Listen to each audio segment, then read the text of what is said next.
नमस्कार दोस्त, मैं मनीष वर्मा, आप सभी का स्वागत है हमारे चैनल पे। पिछली क्लास के अंदर दोस्त हमने यूरोप में राष्ट्रवाद का उधर चैप्टर पूरा कंप्लीट कर लिया। उसके एमसीक्यू क्वेश्चंस, उसके साथ ही मैंने आपको नोट्स भी दिया था।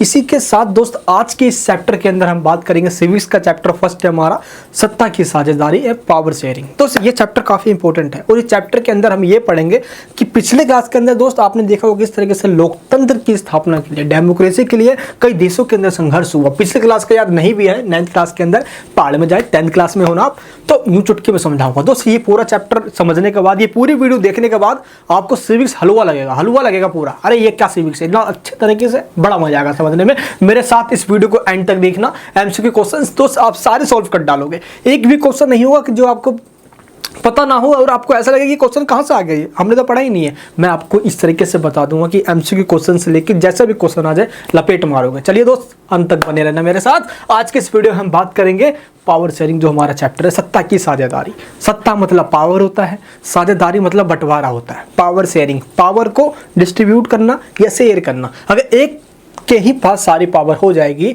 तो जिनके पास पावर नहीं है वो क्या करेंगे, वो हाई तौबा मचाएंगे, नहीं पावर हमारे पास भी होनी चाहिए, फिर संघर्ष, स्ट्रगल स्टार्ट हो जाएगा। इसी कारण रेवोल्यूशन मूवमेंट होने स्टार्ट हो जाते हैं। तो ऐसा ही सिचुएशन दुनिया के तमाम कंट्री में भी आया है, जिसमें बेल्जियम और श्रीलंका का नाम शामिल है, जो कि आज के हमारे इस चैप्टर में जो सिलेबस में है वो हमें पढ़ना है। चलिए, तो सबसे पहले हम ये समझते हैं कि डेमोक्रेसी, लोकतंत्र का मीनिंग क्या होता है। डेमोक्रेसी का मीनिंग दोस्त अब्राहम लिंकन के द्वारा जो दिया गया, दुनिया ने इसको माना है, government of the people, by the people, for the people. लोगों के द्वारा, लोगों के लिए, और लोगों का सरकार ही लोकतंत्र कहलाता है। जनता जब वोट डालती है, वो वोट डाल के अपने नेताओं को चुनाव करती है, डेट मीन्स डेमोक्रेसी। और इसी डेमोक्रेसी के लिए दुनिया ने को बहुत संघर्ष किया है। इसी के साथ अगर हम डेमोक्रेसी का मतलब तो हमें समझ में आ गया, लेकिन डेमोक्रेसी में क्या क्या होता है, डेमोक्रेसी हमें क्या क्या देता है, ये चीज़ बहुत ज़रूरी है।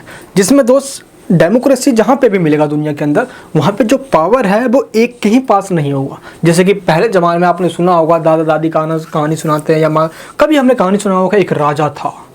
राजा कभी बहुत अच्छा कहानी होती है, बहुत अच्छी कहानी की नहीं, वे राजा ने ये किया वो किया अपनी प्रजा के लिए, अपने देश के लोगों के लिए। कुछ राजा बहुत मतलब कि क्रूर, तानाशाही हुआ करते, डिक्टेटर हुआ करते थे, ऐसे होता है। तो राजा के पास सभी शक्तियाँ होती है और जो भी चाहे राजा वो कर सकता है अपनी मर्जी से। तो इसीलिए डेमोक्रेसी की बात आई कि अब डेमोक्रेसी में सभी शक्तियां, सभी पावर्स एक जने के पास नहीं होगी, पावर को डिस्ट्रीब्यूट कर दिया जाएगा। और इसी डिस्ट्रीब्यूशन के कारण ही सोसाइटी के अंदर क्या होगा, कानून बनाने वाली, जिसको हम पार्लियामेंट्री कहेंगे, पार्लियामेंट के पास पावर होगा। पार्लियामेंट जो कानून बना रही है उसको देखने वाली, कि कानून सही से बना भी नहीं बना है, उसको देखने वाली जुडिशरी होगी। अभी दोस्तों ये जुडिशरी है वो इंडिपेंडेंस होनी चाहिए, कानून बनाने वाली पार्लियामेंट होनी चाहिए, और क्या होनी चाहिए, पार्लियामेंट होनी चाहिए, और देश को चलाने वाली सरकार होनी चाहिए, डेट मीन्स गवर्नमेंट होनी चाहिए। इसको एग्जीक्यूटिव कहा जाता है। तो डेमोक्रेसी की अगर हम फीचर्स की बात करें तो यहाँ पे मैंने दोस्त आपको कुछ पॉइंट्स बताए हैं, जैसे कि इंडिपेंडेंस जुडिशरी होनी चाहिए, यानी कि न्यायपालिका, हमारी सुप्रीम कोर्ट है वो टोटली इंडिपेंडेंट होनी चाहिए, है ना। ऐसा नहीं है कि सरकार के दबाव में आके वो कोई अपना डिसीजन सुनाए, बिल्कुल नहीं, बिल्कुल इंडिपेंडेंट होनी चाहिए। दूसरी बात, लोगों को इक्वलिटी, समानता मिलनी चाहिए, इंडिविजुअल फ्रीडम होना चाहिए। सब लोग अपने अपने क्षेत्र में स्वतंत्र हैं, वो जो चाहे वो कर सकते हैं, वो इंडिपेंडेंट है, वो चाहे वो काम कर सकते हैं, जो चाहे वो कुछ बोल भी सकते हैं, सरकार की आलोचना कर सकते हैं, क्रिटिसाइज कर सकते हैं, सरकार के कामों की प्रशंसा है, प्रेज भी कर सकते हैं। डेट्स अप टू यू, आप टोटली इंडिपेंडेंट हो। संविधान का अधिकार है दोस्त हमारे पास, फंडामेंटल राइट्स, है ना। तो डेमोक्रेसी में ये मिलता है। चाइना की डेमोक्रेसी नहीं है, दुनिया के तमाम कंट्री दोस्त हैं ऐसे जहाँ पे डेमोक्रेसी भी है ही नहीं है। कुछ लोग डेमोक्रेसी उनका दावा करते हैं लेकिन डेमोक्रेसी नहीं है, समझे दोस्त। तो भारत दुनिया का सबसे बड़ा लोकतंत्र देश है और दुनिया का सबसे पुराना लोकतंत्र अमेरिका है। 1776 में दोस्त अमेरिका आज़ाद हुआ था ब्रिटेन से, और हम 1947 में आज़ाद हुए थे। तो इस तरीके से वो सबसे पुराना कहलाता है और हम सबसे बड़े कहलाते हैं, क्योंकि सबसे इतना बड़ा पॉपुलेशन वाला कंट्री जहाँ पर डाइवर्सिटी है, अनेक तरीके के लोग रहते हैं, और इतने तरह के लोगों को संभालना अपने आप में एक चैलेंज है। और इसके बावजूद भी दोस्त हम आराम से अपना देश चला रहे हैं। आज़ादी के बाद कब हमने दोस्त अपना पूरा संविधान बदल दिया, या कभी ऐसी प्रॉब्लम आई? हाँ, संविधान में, कॉन्स्टिट्यूशन के अंदर जब भी कोई कानून पे डिस्प्यूट्स होता है, कोई विवाद होता है, तो उसको हम चेंज जरूर करते हैं, उसमें हम संशोधन करते हैं, अमेंडमेंट करते हैं, ना कि पूरा संविधान ही बदल देते हैं। दोस्तों फ्रांस का संविधान पूरा 7 बार बदल चुका है, 7 बार। जर्मनी के संविधान में बदला, नेपाल देख लो अभी 2015 में बदला, दुनिया तमाम कंट्री का दोस्त संविधान बदल चुका है, बहुत सारे कंट्री जिनका संविधान बदलना पड़ा, क्रांति हो जाती है, रेवोल्यूशन हो जाती है, लेकिन भारत एक महान कंट्री है जहाँ का कॉन्स्टिट्यूशन अभी तक पूरा ओरिजिनल जो कॉन्स्टिट्यूशन है आज तक नहीं बदला। ठीक है, वहाँ पे फ्रीडम इलेक्शन होगा, फ्री इलेक्शन, किसी का ऐसा नहीं है कि धांधली हो जाए, ऐसा कुछ भी नहीं होगा। पॉलिटिकल पार्टिसिपेशन होना चाहिए, लोग जनता वोट कर सकती है। एंड मेजोरिटी रूल, यानी कि जिसको सबसे ज़्यादा वोट मिलेगा वही देश का शासन चलाएगा, यानी कि वो उसकी सरकार बन जाएगी। एंड पॉपुलर रिप्रेजेंटेशन का मतलब क्या हुआ यहाँ पे, सिंपल वही है यार कि डेमोक्रेसी, इसको आप समझ सकते हो, जिसको सबसे ज़्यादा वोट मिल गया। एंड दोस्त peaceful change of the government, यानी कि जब भी गवर्नमेंट चेंज होने की बात आती है तो सिंपल 5 साल के बाद चुनाव होना चाहिए, एक नियमित फिक्स टाइम होना चाहिए कि इस टाइम के बाद हम चुनाव करेंगे। उस चुनाव के लिए जनता फ्यूचर डिसाइड करेगी कि इसी को रखना है या चेंज करना है। एंड जो प्रेस है, यानी कि जो मीडिया है, वो टोटली फ्री होनी चाहिए।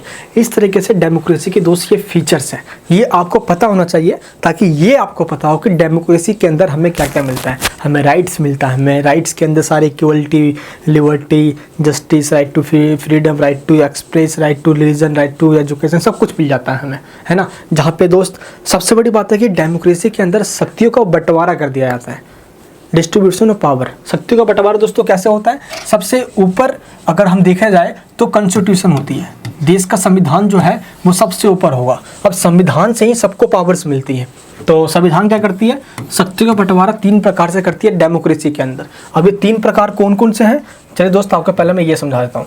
शक्तियों का बंटवारा 3 प्रकार से किया जाता है, एंड यानी कि 3 टाइप्स में दोस्तों किया जाता है। अब वो 3 टाइप्स कौन कौन से हैं, अगर आपको ये समझ में आ गया तो मज़ा आ जाएगा चैप्टर समझने में। 3 टाइप्स में, यानी कि दोस्त इसका मतलब यह है कि कॉन्स्टिट्यूशन, यानी कि जो संविधान है, उससे हमारा देश के अंदर 3 टाइप्स के बांट दिया जाता है। एक दोस्तों एग्जीक्यूटिव बनाया जाता है, जिसको हम कार्यपालिका कहते हैं हिंदी में। कार्यपालिका मतलब होती है देश की सरकार, और सरकार का मतलब होता है जैसे राष्ट्रपति या प्रधानमंत्री, प्रधानमंत्री के सारे मंत्री, है ना, जो शासन चलाते हैं। एग्जीक्यूटिव मतलब ये होता है, कार्यपालिका हिंदी में कहते हैं।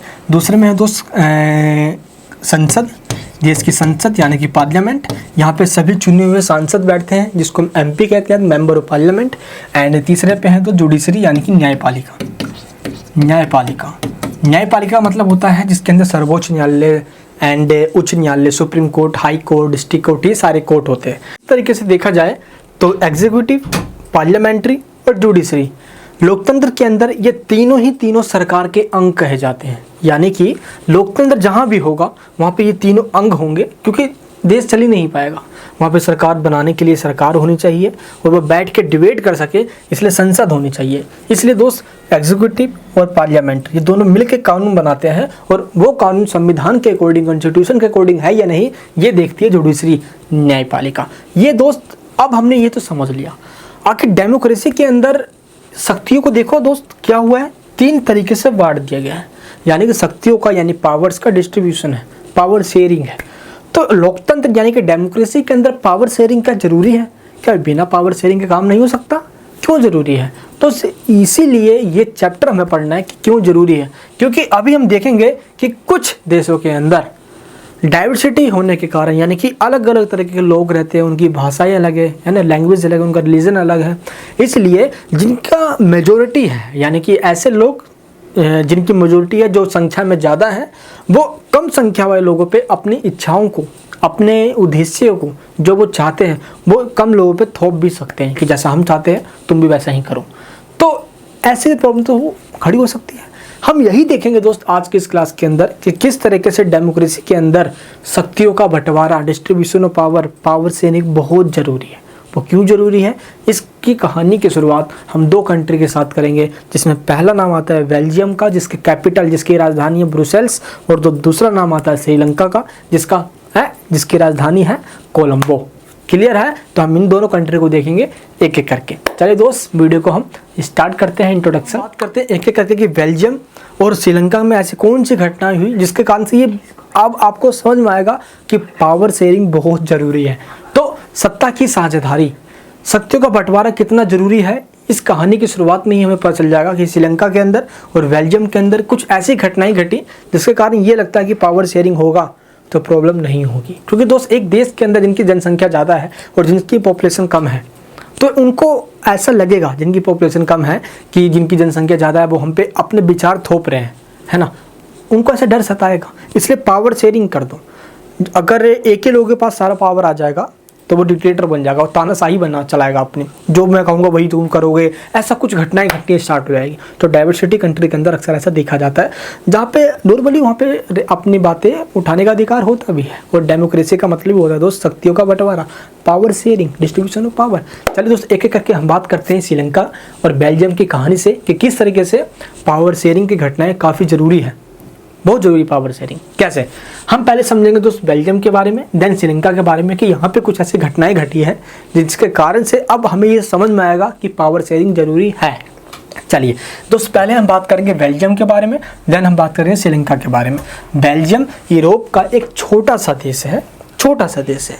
अगर मैं आपको बताऊं अपने ही देश के एक राज्य हरियाणा से दोस्त अगर तुलना करते हैं इसके हम, तो हरियाणा से भी छोटा सा एक देश है बेल्जियम। क्लियर दोस्त। एंड अगर हम देखें तो बेल्जियम के आस पड़ोस में देखे जाए, ये देखिए दोस्त आपको थोड़ा मैं दिखाता हूँ अच्छे तरीके से। बेल्जियम के आस पड़ोस में बगल में दोस्त इसका है जर्मनी, ये दोस्तों पूरा आपका बेल्जियम है, ठीक है। अभी देखिए अब समझ में आएगा आपको। ये दोस्तों पूरा है बेल्जियम का बॉर्डर। बेल्जियम के किधर इस तरफ यानी ईस्ट में है जर्मनी, नॉर्थ में है नीदरलैंड, है नॉर्थ में है नीदरलैंड, वाह भाई। एंड दोस्त अगर आप नीचे के साइड देखोगे दोस्त साउथ और ईस्ट के साइड में है आपका लग्जमबर्ग, और इधर ही साइड यानी कि साउथ साइड में ही इसके फ्रांस भी है, ठीक है। ये है इसके आस पड़ोस के कंट्री, किसके, बेल्जियम के। अगर दोस्त देखा जाए पॉपुलेशन के हिसाब से बेल्जियम की जो आबादी है वो टोटल 1 करोड़ है। कितनी है, 1 करोड़ है। और ये 1 करोड़ की आबादी है जो कि हमारे देश के एक राज्य हरियाणा के आधी आबादी है, क्योंकि हरियाणा की दोस्त आबादी 2 करोड़ से भी ज़्यादा है, समझ लो आप 2 करोड़ है, और उसकी आधी आबादी 1 करोड़ कहाँ की, बेल्जियम की आबादी है। अब हम बात करते हैं बेल्जियम के अंदर कैसे लोग रहते हैं, कैसे लोग मतलब उनकी भाषाएं कौन सी है, किस प्रकार के वहाँ पे लोग रहते हैं, क्योंकि यही मेन समस्या का जड़ है। चलिए पहले हम समझते हैं, क्योंकि डाइवर्सिटी दोस्त सभी कहाँ से संभाल पाते हैं भाई। डाइवर्सिटी अलग अलग तरीके के लोग होते हैं तो उनको एक करना बहुत ज़रूरी हो जाता है, और एक चैलेंज भी होता है इसके अंदर। चलिए दोस्त समझते हैं। तो अलग अलग तरीके के लोग बेल्जियम के अंदर भी हैं, जैसे श्रीलंका के अंदर भी। देखेंगे हम एक एक करके समझेंगे इस टॉपिक को। सबसे पहले दोस्त हम बात करते हैं बेल्जियम के अंदर। बेल्जियम के अंदर अगर देखा जाए, बेल्जियम एक कंट्री है। मैं दोस्त इस टॉपिक को आपको एग्जांपल से समझाता हूँ। मान लो दोस्त बेल्जियम एक कंट्री है, बेल्जियम के अंदर मेन 3 ही आप स्टेट समझो जहाँ पे मोस्टली पॉपुलेशन यहाँ पे रहते हैं, यानी कि 1 करोड़ की जो आबादी है बेल्जियम की, वो टोटल आबादी 1 करोड़ की वो 3 स्टेट में बटी हुई है। सबसे पहले दोस्त जो लोग हैं वो रहते हैं फ्लेमिश स्टेट के अंदर। कहाँ पे, फ्लेमिश के अंदर रहते हैं। फ्लेमिश अगर देखा जाए दोस्त यानी कि 1 करोड़ की इसकी आबादी है। टोटल पॉपुलेशन कितनी है बेल्जियम की, 1 करोड़ की है। 1 करोड़ में 59% कितने, 59% जो लोग हैं वो फ्लेमिश स्टेट के अंदर रहते हैं। कहाँ पे, फ्लेमिश के अंदर रहते हैं, और वो डच बोलते हैं। क्या बोलते हैं, उन डच बोलते हैं। यानी कि 59% लोग जो फ्लेमिश में रहते हैं वो डच बोलते हैं। क्लियर है, पहला स्टेट फ्लेमिश, 59% डच रहने वाले लोग यहाँ पे रहते हैं। डच एक लैंग्वेज है। क्लियर है। चलिए अब हम सेकंड पे आते हैं। सेकंड दो स्टेट है वो है वेलोनिया। क्या नाम है उसका, वेलोनिया। वेलोनिया के अंदर 40% लोग रहते हैं जो फ्रेंच बोलते हैं। नेक्स्ट दोस्तों क्या है, वेलोनिया। वेलोनिया के अंदर 40% ऐसे लोग रहते हैं जो फ्रेंच बोलते हैं, और फ्लेनिश के अंदर ऐसे 59% लोग रहते हैं जो डच बोलते हैं। 40% वाले दोस्त लोग हैं फ्रेंच वाले, 40% 40% बस कुल आबादी का 40%, और 59% दोस्त हो गए आपके कौन, डच बोलने वाले। अगर देखा जाए 59% डच वाले जो हैं वो पॉपुलेशन में सबसे ज़्यादा है, यानी कि इनकी संख्या ज़्यादा है, और फ्रेंच बोलने वाले कम है, यानी कि 40% है वो, और ये 59% है। अभी भी दोस्त देखा जाए तो 59 प्लस 40 कितने हो गए, 99%। अभी भी 1% लोग बच रहे हैं। वो 1% लोग कौन है भाई, वो 1% लोग ऐसे लोग हैं जो क्या है, वो जर्मन भाषा बोलते हैं, वो जर्मन भाषा बोलते हैं। 1% ऑफ द बेल्जियंस स्पीक जर्मन। वो कौन से लोग हैं जर्मन भाषा बोलते हैं। वो दोस्त देखा जाए तो वो ब्रुसेल्स वगैरह के अंदर ऐसे रहते हैं, कुछ लोग बटे हुए हैं, 1% लोग जर्मन भाषा बोलते हैं। तो इस तरीके से दोस्त 59% लोग डच बोलते हैं और 40% लोग फ्रेंच लैंग्वेज का यूज़ करते हैं। 59 वाले फ्लेनिश में रहते हैं और 40 वाले वेलोनिया में रहते हैं। अब आपका डाउट नहीं होना चाहिए, ठीक है। एंड दोस्त अगर हम देखें, अभी आपको मैंने बताया कि 3 स्टेट में टोटल बटे हुए हैं, तो यहाँ पे 2 ही स्टेट हुए, फ्लेनिश और वेलोनिया। एक बचा हुआ है जो कि बेल्जियम की कैपिटल है, बेल्जियम की राजधानी है, और वो राजधानी का नाम क्या है? ब्रुसेल्स। क्या नाम है दोस्त उसका? ब्रुसेल्स। ब्रुसेल्स क्लियर है? ब्रुसेल्स बेल्जियम की राजधानी है। इस तरीके दोस्त ये जो ब्रुसेल्स है, तो 3 स्टेट अब हो गए, लेकिन ब्रुसेल्स में कौन कौन से लोग रहते हैं अब ये समझते हैं। देखो दोस्त, ब्रुसेल्स के अंदर टोटल 100% में से 80% लोग ऐसे हैं जो फ्रेंच लैंग्वेज बोलते हैं, वाह भाई, और 20% लोग ऐसे हैं जो डच बोलते हैं। अभी हमने इससे पहले देखा कि फ्लेनिश के अंदर कहाँ पे है, फ्लेमिश के अंदर दोस्त अभी हमने देखा यहाँ पे, अभी आप देखना कितना बड़ा कंट्रोवर्सी यहाँ पे आपको मुद्दा दिखेगा। फ्लेमिश के अंदर 59% लोग डच बोल रहे हैं, है ना, एंड वेलोनिया के अंदर 40% लोग फ्रेंच बोल रहे हैं, यहाँ पे कम है। लेकिन अकेले जो वहाँ की कैपिटल है, जो वहाँ की राजधानी है दोस्त, वहाँ पे अकेले 80% लोग ऐसे रहते हैं जो फ्रेंच लैंग्वेज बोलते हैं और 20% ही डच बोलते हैं। लेकिन दोस्त अगर ओवरऑल देखा जाए तो पूरी आबादी के अंदर फ्रेंच बोलने वाले लोग कम हैं और डच बोलने वाले लोग ज़्यादा हैं। तो मैंने आपको कंडीशन समझा दिया कि जो राजधानी है, एग्ज़ाम में क्वेश्चन आ सकता है एमसीक्यू के अंदर कि फ्रेंच बोलने वाले लोग और डच बोलने वाले लोग पे दोस्त अगर एमसीक्यू आएगा तो कैसे आएगा, मैं आपको पहले ये समझा देता हूँ, ठीक है। समझिए पहले, देखो बेल्जियम में अधिक भाषा बोलने वाले लोगों की संख्या या अधिक भाषा बोलने वाले लोग कौन थे बेल्जियम के अंदर? बेल्जियम तो पूरा देश है भाई, वहाँ पे तो पूछा नहीं है कि फ्लेनिश के अंदर या वेलोनिया के अंदर या ब्रुसेल्स के अंदर, ये तो नहीं बोला क्वेश्चन के अंदर। तो आप सिंपल बोलोगे कि डच सबसे ज़्यादा बोलने वाले थे, है ना, सेकंड नंबर पे ऑप्शन वहाँ पे होगा, एंड सेकंड नंबर पे फ्रेंच बोलने वाले थे। अगर ये आपसे पूछा जाए कि ब्रुसेल्स के अंदर सबसे ज़्यादा भाषा बोलने वाले लोग कौन थे, तो दोस्त वहाँ पे आप बताओगे कि फ्रेंच सबसे ज़्यादा बोलने वाले लोग थे, क्योंकि 80% वहाँ पे फ्रेंच बोलने वाले लोग थे और 20% डच बोलने वाले थे। और हाँ, फिर हमने जाके दोस्तों देखा कि जो फ्लेमिश है, फ्लेमिश के अंदर 59% बोलने वाले हैं और वेलोनिया के अंदर 40% बोलने वाले। ये मैं आपको इसलिए डीपली समझा रहा हूँ क्योंकि दोस्त जब एमसीक्यू क्वेश्चन आता है ना तो दिमाग चकरा जाता है, क्योंकि लगता है कि ये होगा कि ये होगा, ये होगा कि ये होगा। ध्यान रखना दोस्त, मैं फिर से बता देता हूँ दोस्त, बेल्जियम के अंदर 3 मेन स्टेट है, पहला है फ्लेमिश, दूसरा है वेलोनिया और तीसरा है ब्रुसेल्स। फ्लेमिश और वेलोनिया के अंदर देखा जाए तो फ्लेमिश के अंदर 59% लोग डच रहते हैं और वेलोनिया के अंदर 40% लोग फ्रेंच रहते हैं। यानी कि इन दोनों में कंपेयर किया जाए तो फ्लेमिश के अंदर जो 59% रहने वाले डच लोग हैं इनकी संख्या ज़्यादा है और वेलोनिया में जो 40% फ्रेंच रहते हैं इनकी संख्या कम है देश के अंदर। ये माइनॉरिटी माने जाते हैं और ये मेजोरिटी माने जाते हैं। ये मेजोरिटी में है और ये माइनॉरिटी के अंदर है। क्लियर है दोस्त? हाँ, तो इन दोनों को मिलाकर टोटल होता है 99%। बचे हुए जो 1% लोग हैं वो जर्मन लैंग्वेज का यूज करते हैं, वो जर्मन भाषा बोलते हैं। क्लियर है? टोटल दोस्तों आपके हो जाते हैं 100%। ये दोस्त मैं जो कंडीशन बता रहा हूँ ये फ्लेमिश और वेलोनिया की है। अकेले अगर हम ब्रुसेल्स की बात करें, कहाँ पे ब्रुसेल्स की बात करें तो यहाँ पे 80% लोग फ्रेंच लैंग्वेज बोलते हैं और 20% लोग डच लैंग्वेज बोलते हैं ब्रुसेल्स पे। तो अलग से एक एमसीक्यू क्वेश्चन आ सकता है ब्रुसेल्स के कंडीशन पे कि ब्रुसेल्स में रहने वाले लोगों की संख्या में फ्रेंच ज़्यादा अधिक थे या बोलो डच ज़्यादा अधिक थे। तो आपको पता ही है फ्रेंच वाले ज़्यादा हैं। लेकिन अगर देखा जाए कुल आबादी का हिस्सा जो पूरे बेल्जियम के अंदर रह रहा है फ्लेमिश और वेलोनिया के अंदर, उसमें डच ज़्यादा है और फ्रेंच कम है। लेकिन ब्रुसेल्स में जो कि बेल्जियम की राजधानी है वहाँ पे फ्रेंच भाषी वाले ज़्यादा है। चलिए दोस्तों, मैंने इसलिए आपको ये कंडीशन समझा दिया पहले ही ताकि आपको आगे कोई दिक्कत ना आए आप चैप्टर के अंदर। तो ब्रुसेल्स के अंदर 80% वाले डच रहते हैं और दोस्त 80% वाले फ्रेंच रहते हैं एंड 20% वाले डच रहते हैं। चलिए, अब यहाँ तक तो कंडीशन आपको समझ में आ गया है क्लियर तरीके से, ठीक है। चलिए दोस्तों, यहाँ पे क्लियर है। अब हम ये समझते हैं तो प्रॉब्लम क्या है। चलो, डच भी लोग ज़्यादा हैं और फ्रेंच कम है तो प्रॉब्लम क्या है दोस्त, प्रॉब्लम यहाँ ही से स्टार्ट होती है कि जिनकी जनसंख्या ज़्यादा होती है ना यार, वो अक्सर पिछड़े हुए पाए जाते हैं। ये चीज़ ध्यान रखना, जिनकी पॉपुलेशन ज़्यादा है वो बैकवर्ड ज़्यादा निकलेंगे वहाँ से, जिनकी पॉपुलेशन कम होती है ना वो बहुत जल्दी ग्रोथ कर जाते हैं। इसलिए बच्चा पैदा करने में नहीं, ग्रोथनेस पे ध्यान देना चाहिए। चलिए दोस्त, यहाँ पे ये समझते हैं हम कि फ्रेंच जो स्पीकिंग वाली कम्युनिटी है, जो फ्रेंच बोलने वाले लोग हैं, टोटल 40% वैलोनिया के अंदर दिखा था हमने अभी, है ना।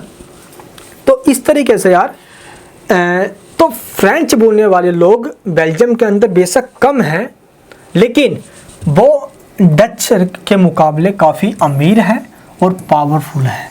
यानी कि वो पढ़े लिखे लोग हैं, प्रॉस्पेरिटी है, समृद्ध है, अमीर लोग हैं, शक्तिशाली हैं, बुद्धि के तेज माने जाते हैं फ्रेंच हैं जो बोलने वाले लोग थे वो लोग।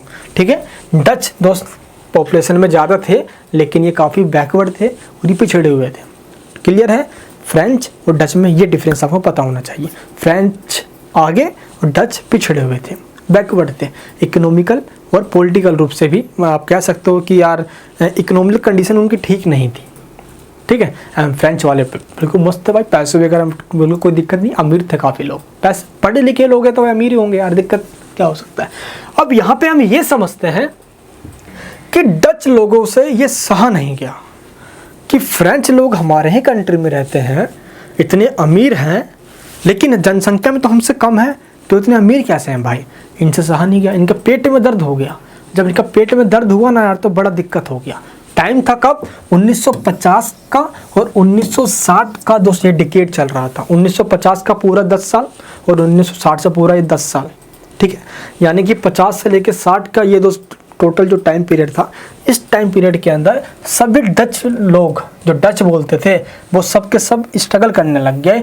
क्यों? क्योंकि उनको ये लगा कि भाई डच लोग काफ़ी पीछे हैं और फ्रेंच हमसे आगे कैसे हैं।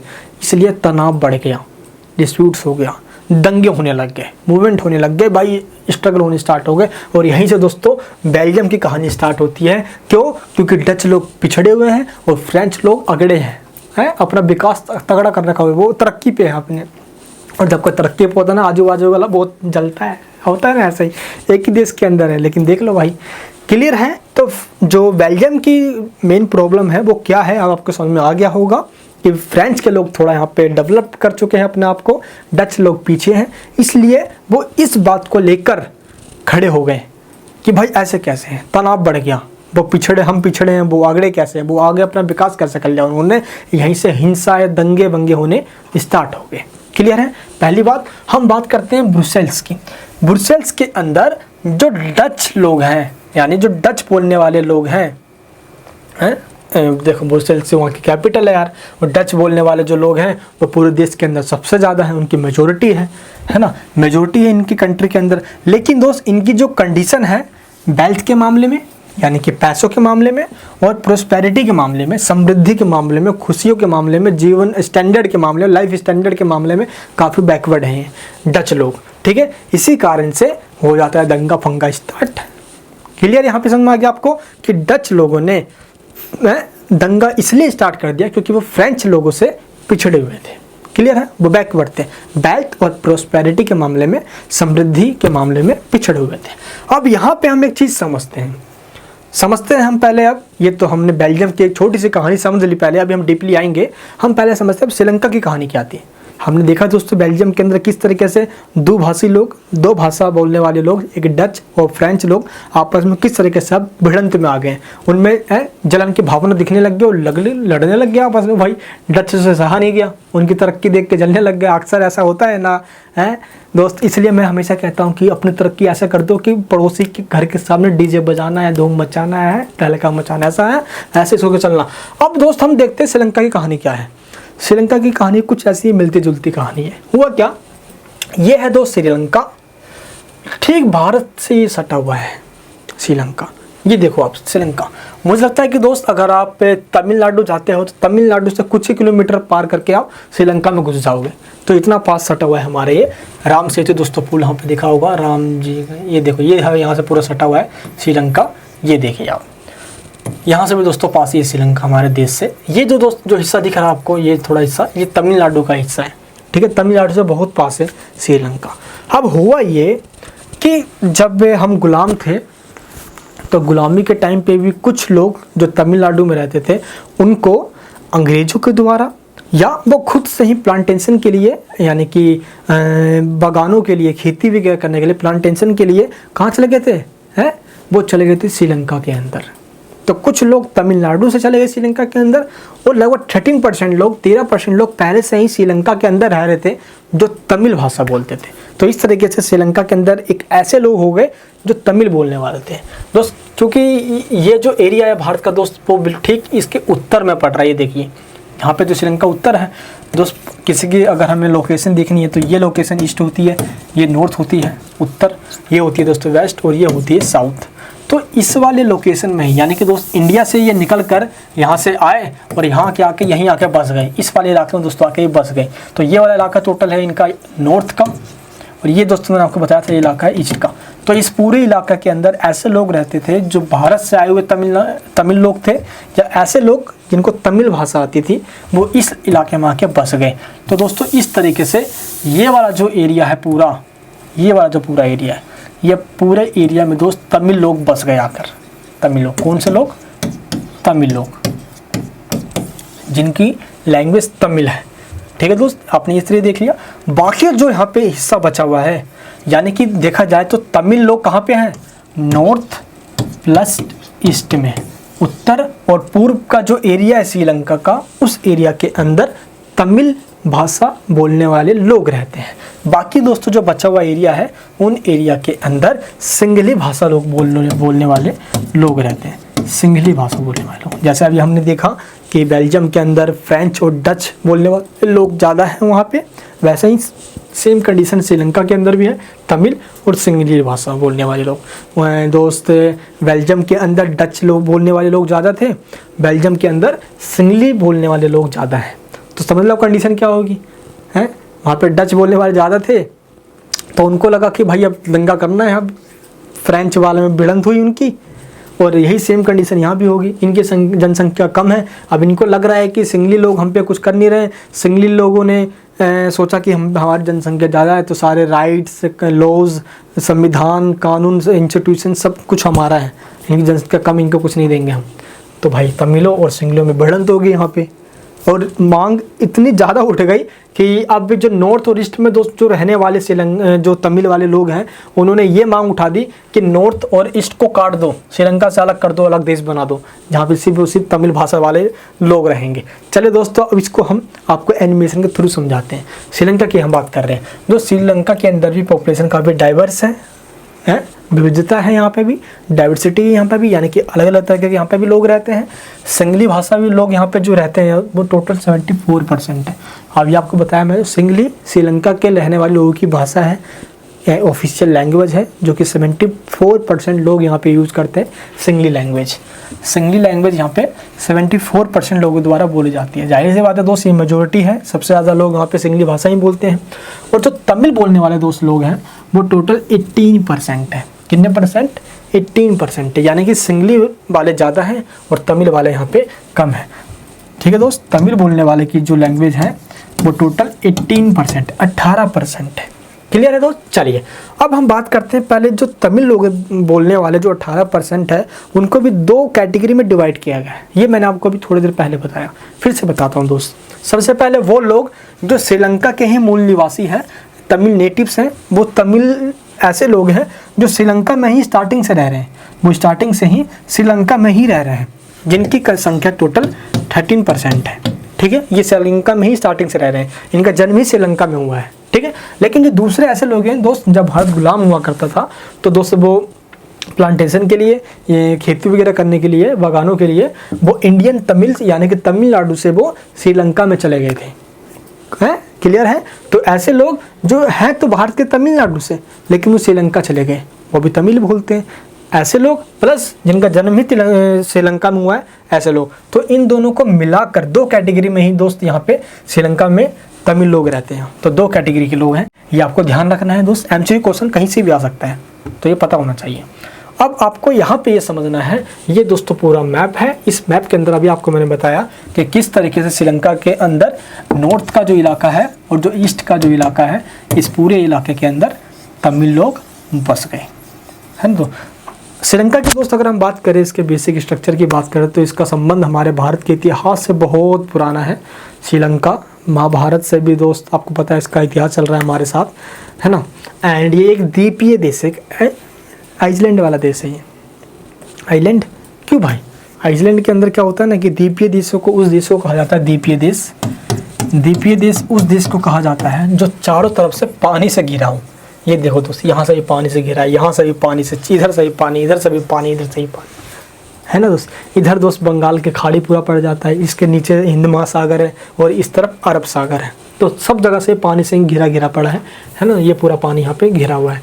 इस तरीके से ये द्वीपीय देश है, जहाँ पे हम देखें तो जो सिंगली भाषा बोलने वाले जो लोग हैं वो सबसे ज़्यादा हैं, और वो बुद्धिस्ट है, यानी कि वो बौद्ध धर्म को अपना रखा है, बुद्ध भगवान को मानते हैं, वो बौद्ध धर्म को फॉलो करते हैं वो, ठीक है। एंड जो तमिल लोग हैं, तमिल लोग जो कि दो कैटेगरी के लोग हैं, जो कि इंडिया से गए हैं, इंडिया के तमिलनाडु से गए हैं श्रीलंका के अंदर, और ऐसे तमिल लोग जिनका जन्म ही वहाँ पे हुआ है। तो उन दोनों को ही मिलाकर वहाँ पे टोटल 18% लोग रहते हैं, जिनमें 13% ऐसे लोग हैं तमिलों के अंदर जिनका जन्म वहीं पे हुआ है, प्लस दोस्तों फिर 5% ऐसे लोग हैं जो भारत के तमिलनाडु से वहाँ पे गए, तो टोटल हो जाते हैं 18%। तो 18% दोस्त जो वहाँ पे तमिल लोग रहते हैं, 18% में से वो कुछ लोग हिंदू को मानते हैं, हिंदू धर्म है उनका, और कुछ का मुस्लिम धर्म है वहाँ पे, ठीक है।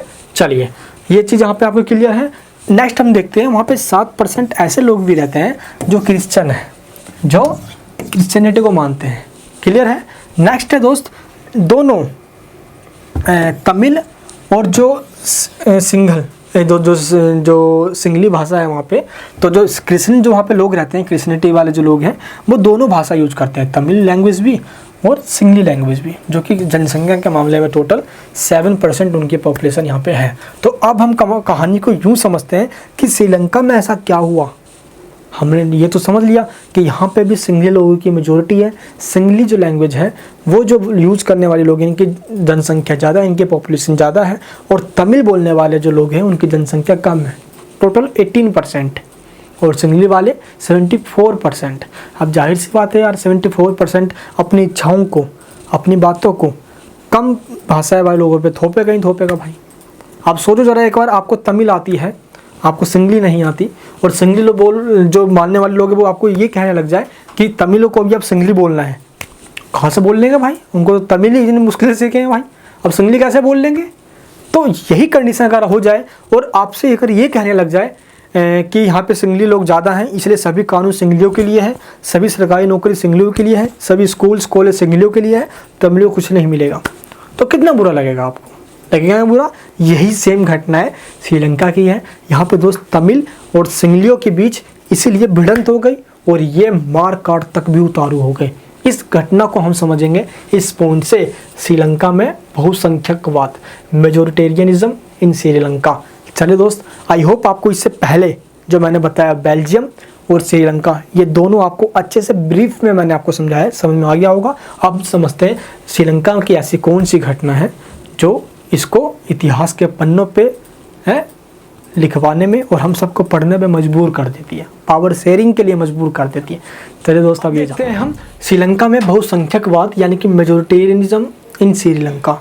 देखो यार, श्रीलंका में मेजोरिटी है सिंगली लैंग्वेज की, और इसी कारण से जो तमिल लैंग्वेज वाले लोग हैं जिनकी जनसंख्या कम है, जिनकी पॉपुलेशन कम है, उनके बीच परेशानी खड़ी हो गई। अब क्या परेशानी हुई, इससे पहले हम बैकग्राउंड को समझते हैं श्रीलंका के।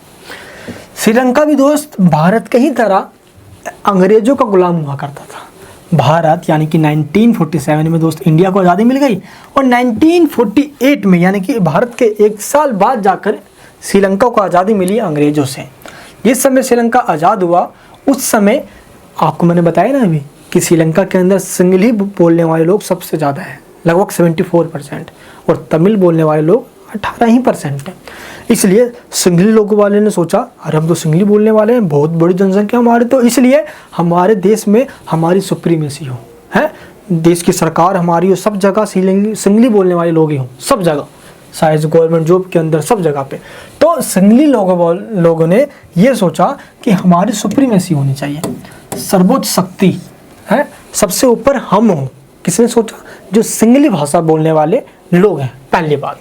इसीलिए दोस्त जो लोकतांत्रिक रूप से सरकार बनी हुई है, हटाओ लोकतांत्रिक तरीके से सरकार, खत्म, सब सरकार सिंगली चलाएगी। अब सिंगली ही सब कुछ है देश के, करता धरता, कानून बनाने वाली, कानून बिगाड़ने वाली, सब कुछ सिंगली करेंगे। अब सिंगलियों ने ये कर दिया। आप इस इमेज को देखो, ये दोस्त जो दिख रहा है ना आपको, ये है, ये सिंगली है, और ये है दोस्तों तमिल।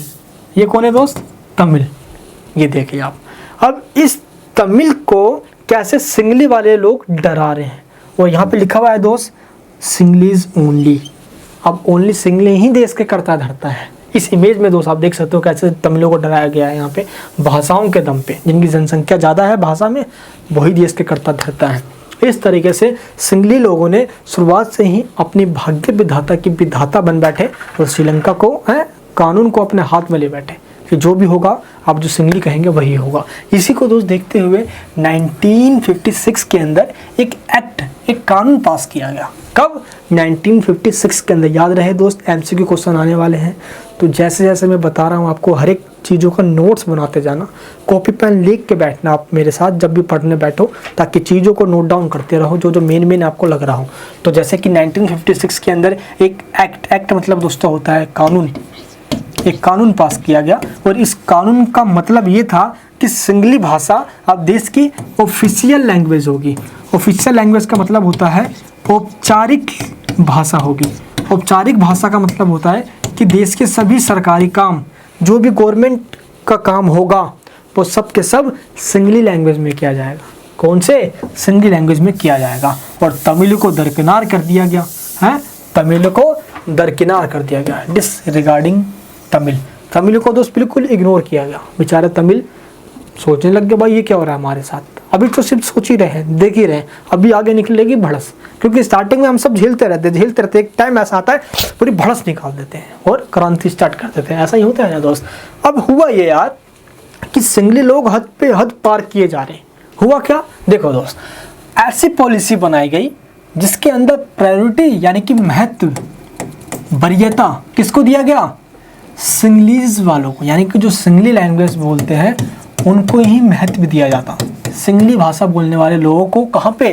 यूनिवर्सिटी में, कॉलेज वगैरह में उनको ही एडमिशन मिलता जो सिंगली भाषा वाले हैं। गवर्नमेंट जॉब्स उनको ही मिलती जो सिंगली लैंग्वेज बोलने वाले हैं। ऐसे कानून बना दिए गए कि अब गवर्नमेंट जॉब उनको ही मिलेगा जो सिंगली लैंग्वेज बोलना जानते हैं। सिंगली लैंग्वेज दोस्तों अलग है, तमिल अलग है। ऐसे में दिक्कत आ गई भाई, अब क्या होगा यार। एंड दोस्त, नए संविधान जब श्रीलंका बना यार, आज़ाद हुआ श्रीलंका तो नया संविधान बना, और उस नए संविधान के अंदर ये कानून बना दिया गया कि जो सरकार है, जो स्टेट है, वो प्रोटेक्ट एंड फोस्टर, यानी कि जो बुद्धिज़्म, यानी आपको मैंने बताया था ना दोस्त, जो 74% सिंगली लोग हैं वो सभी के सभी बुद्धिज़्म यानी बौद्ध भगवान को मानते हैं, बुद्ध भगवान को मानते हैं। इसलिए एक कानून बना दिया गया कि ये सरकार जो है, यानी कि जो सिंगली सरकार या जो श्रीलंकाई सरकार है, वो प्रोटेक्ट करेगी और बढ़ावा देगी, फोस्टर करेगी, संरक्षण देगी, है ना, हमेशा के लिए बुद्धिज़्म को। देख लो भाई, अब कोई भी कंट्री जब डेमोक्रेसी वो होगा तो वो कैसे किसी एक ही धर्म को प्रमोट कर सकता है, या एक ही धर्म को प्रोटेक्ट कर सकता है।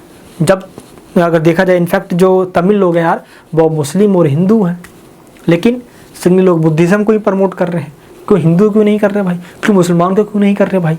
तो यहाँ पे ये दिक्कत आ गई यार, ये यहाँ पे जाके हुआ।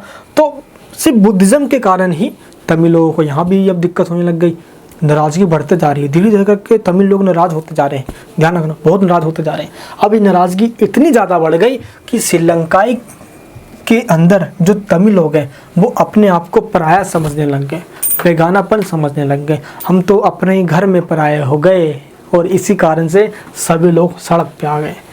अब जब श्रीलंका में रह कर ही हम श्रीलंका में ही कमा रहे हैं, श्रीलंका में ही खा रहे हैं, देश की सरकार को टैक्स दे रहे हैं, लेकिन सिंगली लोगों को सब कुछ मिल रहा है और तमिल को कुछ नहीं मिल रहा, तो ऐसे कैसे चलेगा मेरे दोस्त? तो तमिल के लोग हो गए खड़े इकट्ठे और क्रांति होती स्टार्ट। लेकिन दोस्त यहाँ पे दिक्कत ये हुआ कि श्रीलंकाई के अंदर तमिल लोग आराम से समझ गए कि अब हमारे देश के अंदर तमिलों का कोई है नहीं, श्रीलंका के अंदर तमिलों को कोई नहीं सुनेगा।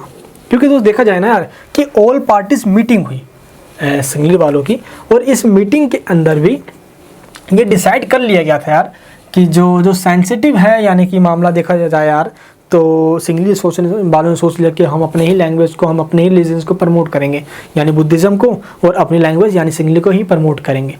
तो अब उनको लग गया यार तमिलों को कि हवा हमारा बेड़ा यहाँ से ख़त्म होता जा रहा है, क्योंकि भाई गवर्नमेंट जॉब्स में भी हम उनको ख़त्म कर दिया गया, एंड जो भी बेनिफिट्स हैं चाहे रिजर्वेशन वगैरह हो गया, ये सब सिंगली को दे दिया गया, तमिलों को कुछ नहीं दिया गया। इसलिए दोस्त संविधान के अंदर ही ऐसे कानून बना दिए गए जो टोटली क्या है, सिंगलियों को ही प्रमोट करता है, सिंगलियों को ही प्रोटेक्ट करता है, सब कुछ उनको ही देता है, और बेचारे तमिल लोग पीछे हो गए। इसी कारण से अब जब मैंने क्या कहा स्टार्टिंग में ही कि हम पहले सहते हैं फिर पूरी भड़ास निकालते हैं, एक साथ ही सब भड़ास निकाल देते हैं। हुआ ये कि श्रीलंका के जो तमिल थे उन्होंने अपनी पार्टीज़ बनानी स्टार्ट कर दी। पार्टी जैसे समूह, जैसे है ना भारत के अंदर कांग्रेस पार्टी, बीजेपी पार्टी, आम आदमी पार्टी, ऐसी पॉलिटिकल पार्टीज इन्होंने बनानी स्टार्ट कर दी। प्लस कुछ ऐसी ग्रुप्स भी बनने स्टार्ट हुए, जैसे लिट्टे बनाया गया, अभी बताऊंगा इसके बारे में। तो जो भी ये पार्टीज बन रही है, जो ग्रुप्स ये बन रहे हैं, उनकी डिमांड क्या है? उनकी डिमांड ये है कि जो ऑफिशियल लैंग्वेज बनाया गया है सिंगली को, ये नहीं होना चाहिए, ऑफिशियल लैंग्वेज तमिल बनना चाहिए। अब देख लो भाई, सिंगली बोलते हमारा बनेगा, तमिल बोल रहा है भाई हमारा बनेगा। भाई ऐसा भी तो हो सकता है कि दोनों को कॉमन महत्व दो, सिंगली को भी बराबर महत्व दो, तमिल को भी बराबर ही महत्व दो, इंपॉर्टेंस दो, ये भी हो सकता है। अब इनकी डिमांड है कि ऑफिशियल लैंग्वेज तमिलों को बनाया जाए। अब ये तमिल सिंगलियों को समझ में नहीं आएगा, जैसे सिंगलियों की भाषा तमिलों को समझ में नहीं आ रही है ना। अब इनकी एक डिमांड और रही कि इक्वल अपॉर्चुनिटी मिलनी चाहिए। इक्वल अपॉर्चुनिटी का मतलब होता है कि सभी लोगों को एक समान अवसर मिलना चाहिए आगे बढ़ने के लिए। जैसे अभी क्या हो रहा है कि गवर्नमेंट जॉब या यूनिवर्सिटी या कॉलेज में एडमिशन सिर्फ सिंगली जो लोग बोलते हैं, सिंगली भाषा वाले, सिर्फ उनको ही मिल रहा है। ऐसा नहीं होना चाहिए, सभी के साथ समान अवसर, किसी के साथ डिस्क्रिमिनेशन नहीं, भेदभाव नहीं होना चाहिए, ठीक है। एंड एजुकेशन सबको इक्वल मिले, और एम्प्लॉयमेंट, रोजगार, सरकारी नौकरी सबको उसके योग्यता के अनुसार मिलना चाहिए, है ना। यानी कि बिना धर्म जाति देखे हुए, ना कि लैंग्वेज देख के उसको मिलना चाहिए जॉब। तो इन सब चीज़ों को तमिलों ने उठाया, एंड इन सभी मांगों को सिंगली जो गवर्नमेंट है, सिंगलियों ने डिनाई कर दिया। क्या कर दिया? रिपीटली डिनाइड, यानी कि एक एक करके दोस्तों हमेशा मना करते गए, न खत्म नहीं, ये क्या फालतू की मांग कर रहे हैं तमिल लोग, नहीं मानते हम। सिंगलियों ने साफ मना कर दिया, और जैसे ही साफ मना किया उन्होंने, सिंगलियों ने, तमिल के अंदर वो ज्वाला जाग गई। उन्होंने कहना स्टार्ट कर दिया कि अब मज़ा नहीं आता जीने में जब तक आग न लग जाए सीने में। इसी के साथ दोस्त जब मना किया गया तो तमिल के लोग अब उन्होंने किया कि नहीं, अब ऐसे नहीं मानेंगे। बहुत बना ली पॉलिटिकल पार्टीज, अब एक संगठन बनाएंगे जो संगठन संघर्ष करेगी, चाहे मारकाट क्यों ना करना पड़ जाए। इसलिए दोस्त 17 कब, ध्यान रखना दोस्त, जो अब बता रहा हूँ 17 बोल रहा हूँ यार, 1976 के अंदर, कब? 1976 के अंदर एक संगठन बनाया गया। ये संगठन का नाम था LTTE।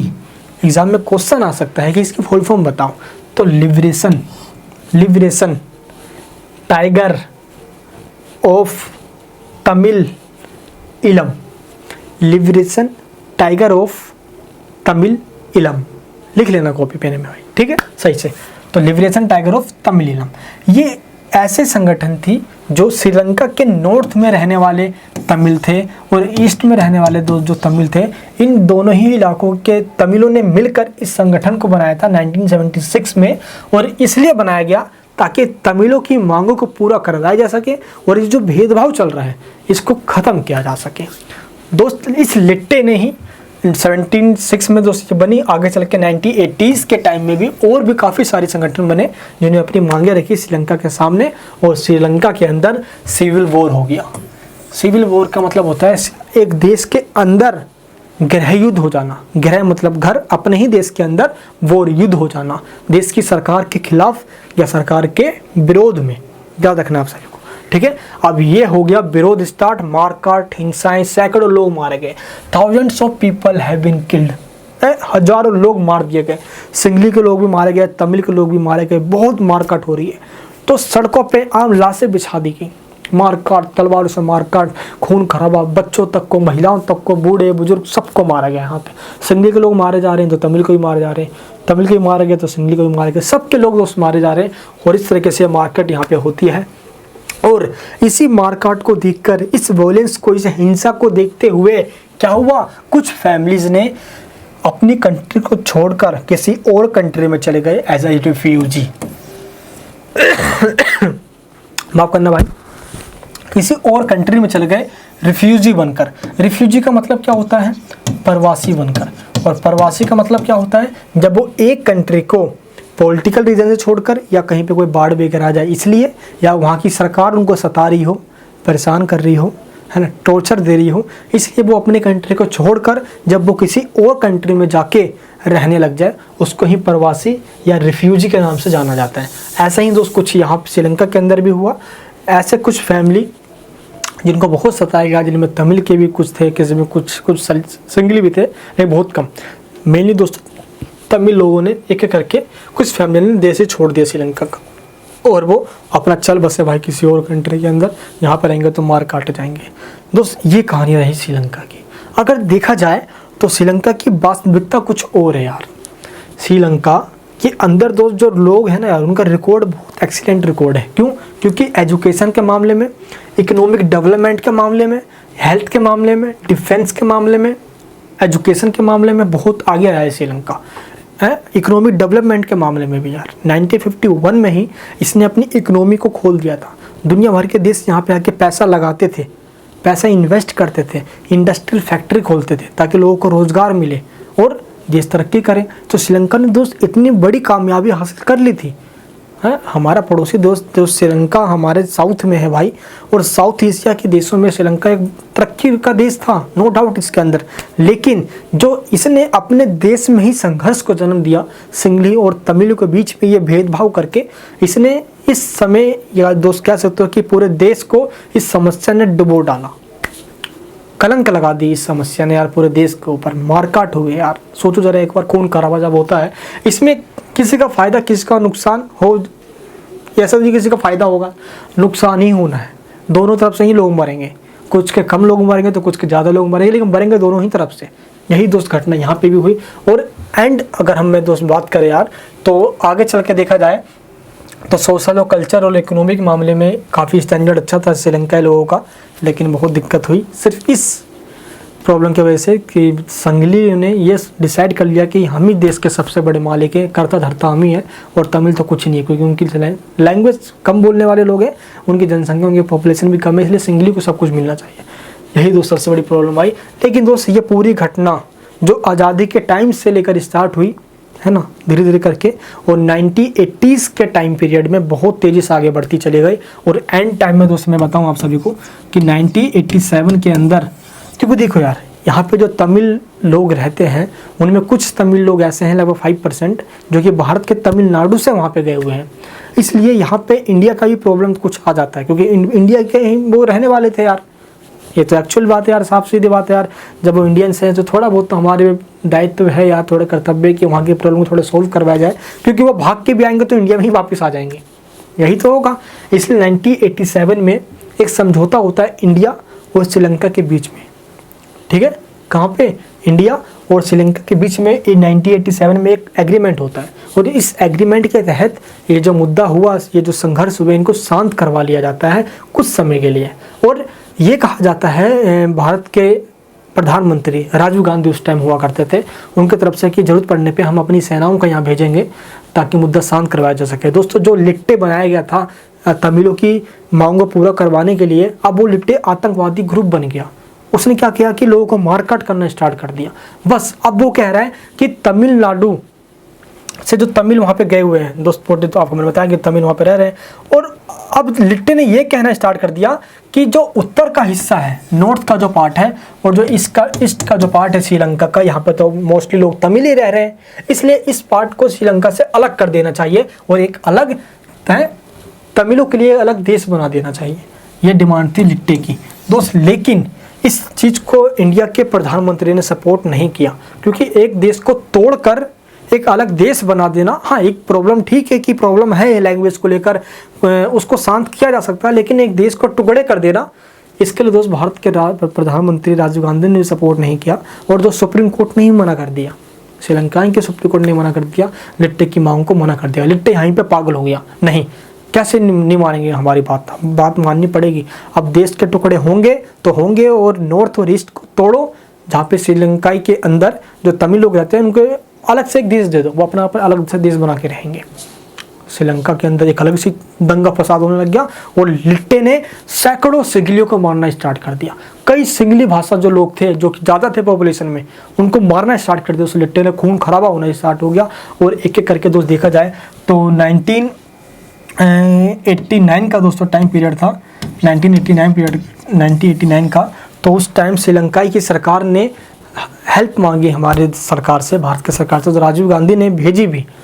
दोस्त देखा जाए तो 1987 में यार समझौता हुआ था, तो 1988 से ही हमारी जो सेनाएं हैं देश की, वो वहाँ पे जाने लग गए श्रीलंका में कि जाओ भाई लिट्टे को शांत करो पहले, कहीं लिट्टे देश अलग बनाने के चक्कर में कहीं खून खराबा और ज़्यादा ना कर दे। गई 1988 में गई, और 1989 में तो शांत वगैरह करवाया गया। हमारे दोस्तों पूरी सेनाएँ 1990 तक, 1990 तक वापस भी आ गई श्रीलंका से। लेकिन लिट्टे को ये बात हजम नहीं हुई कि किस तरीके से, कैसे भारत के प्रधानमंत्री ने लिट्टे को परेशान किया श्रीलंका के अंदर लिट्टे पकड़ा किया।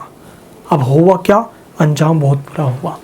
1991 में तमिलनाडु के अंदर इलेक्शन के भाषण के लिए राजीव गांधी गए हुए थे, लेकिन लिट्टे ने क्या किया, एक बम भरे माला एक लेडीज़ को लेकर भेज दिया, और लेडीज़ ने क्या किया, उस माले को राजीव गांधी को जैसे पहनाया, बम ब्लास्ट, फट गया पूरा बम, और राजीव गांधी के दोस्तों टुकड़े टुकड़े हो गए। उनके एक टांग दोस्तों पेड़ के ऊपर लटका हुआ मिला था। बहुत बहरी में से दोस्त उनकी मौत हो गई राजीव गांधी की। ऐसा कहा जाता है कि लिट्टे, जो भारत ने उस समय एक्शन लिया, अपनी सेनाओं को भेजा, उससे नाराज़ हो गया था, जिस कारण से लिट्टे ने ऐसा किया। और अभी दोस्त ये मामला कोर्ट में ही है। हमेशा ये मांग उठाया जाता है कि अब उनको माफ़ कर दिया जाए जो इन्होंने ऐसा किया था। तब बहुत ही अलग मुद्दा है, लेकिन ये घटना एक्चुअल में हुई जो अभी मैंने आपको बताया। दोस्त आगे चल के ये मुद्दा बहुत बढ़ता चला गया, फिर कम भी हुआ।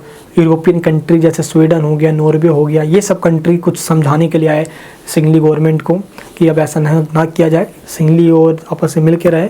दोस्त लिट्टे का जो चीफ था वो था प्रभाकरण। क्या नाम था उसका? लिट्टे का दोस्तों जो चीफ था उसका नाम था प्रभाकरण। इस प्रभाकरण ने ही दोस्त इन सबको अंजाम दिया था। क्या नाम था? प्रभाकरण। दिख रहा है दोस्त? प्रभाकरण। इस प्रभाकरण ने ही दोस्त ये सब अंजाम दिया था।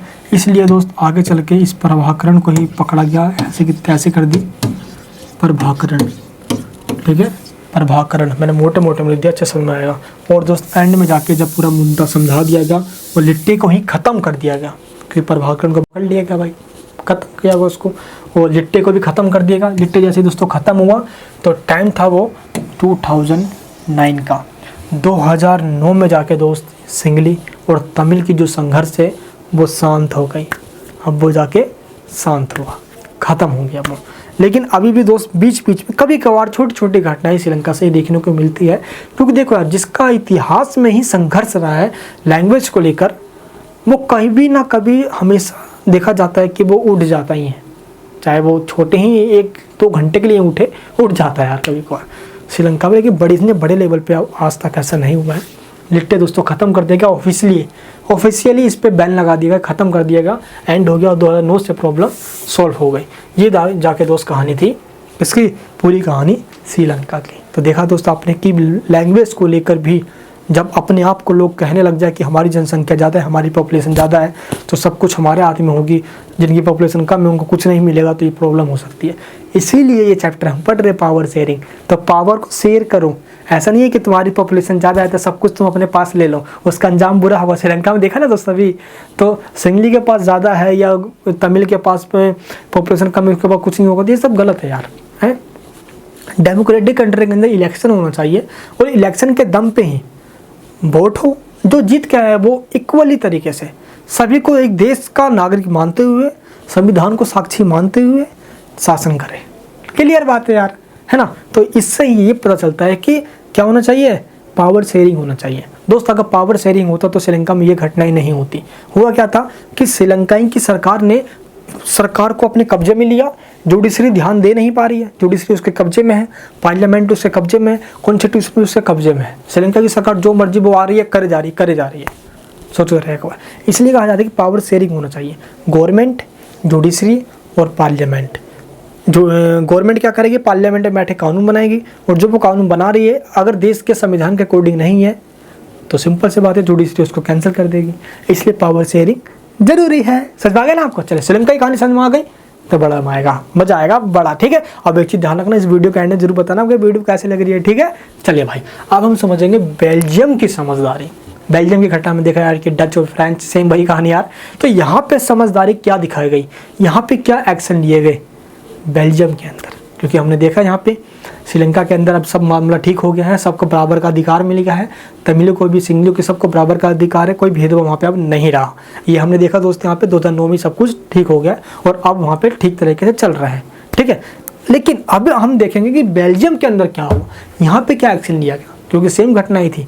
डच बेसिक पॉपुलेशन में ज़्यादा थे यहाँ पे, लेकिन फ्रेंच की पॉपुलेशन कम है, लेकिन डच पिछड़े हुए हैं और फ्रेंच ज़्यादा है, तो यहाँ पे भी दंगे फसाद होने स्टार्ट हो गए थे यार। तो यहाँ पे क्या समझदारी दिखाई गई, चलिए बेल्जियम की क्या समझदारी है। देखा हमने किस तरीके से कि श्रीलंका के अंदर संघर्ष हुआ, स्ट्रगल होने स्टार्ट हुए, सेम वही कंडीशन बेल्जियम में भी हो गई थी, क्योंकि डच और फ्रेंच यहाँ पे भी मामला, सिंघी और तमिल श्रीलंका के अंदर मामला हुआ मेरे दोस्त ये कि 1970 से लेकर यानी कि 1970 से लेकर 1993 देख लो भाई, इस टाइम पीरियड के दौरान, यानी कि 1970 से लेकर 1993 तक संविधान के अंदर कुल 4 बार 4 टाइम्स अमेंडमेंट करने पड़े। अमेंडमेंट मतलब होता है संशोधन, और संशोधन का मतलब होता है चेंज करने पड़े।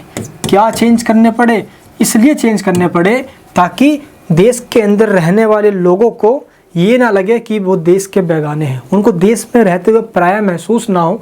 इसलिए इस टाइम पीरियड से लेकर 1970 से लेकर 1993 तक 4 बार चेंज कर दिए गए, लेकिन दोस्त फिर भी रिजल्ट नहीं मिल रहा था। हुआ क्या क्या क्या चेंज किए गए, हम पहले इसको समझते हैं, जिसने आगे चल के पूरी प्रॉब्लम को ही सॉल्व कर दिया, और आज बेल्जियम मज़े से रह रहा है, कोई दिक्कत वहाँ पे नहीं है। अब हुआ क्या दोस्त देखते हैं, यानी कि 1970 से लेकर 1993 तक संविधान के अंदर कुल 4 टाइम्स 4 बार अमेंडमेंट संशोधन किए गए, जिसने वहाँ की समस्याओं को ख़त्म किया।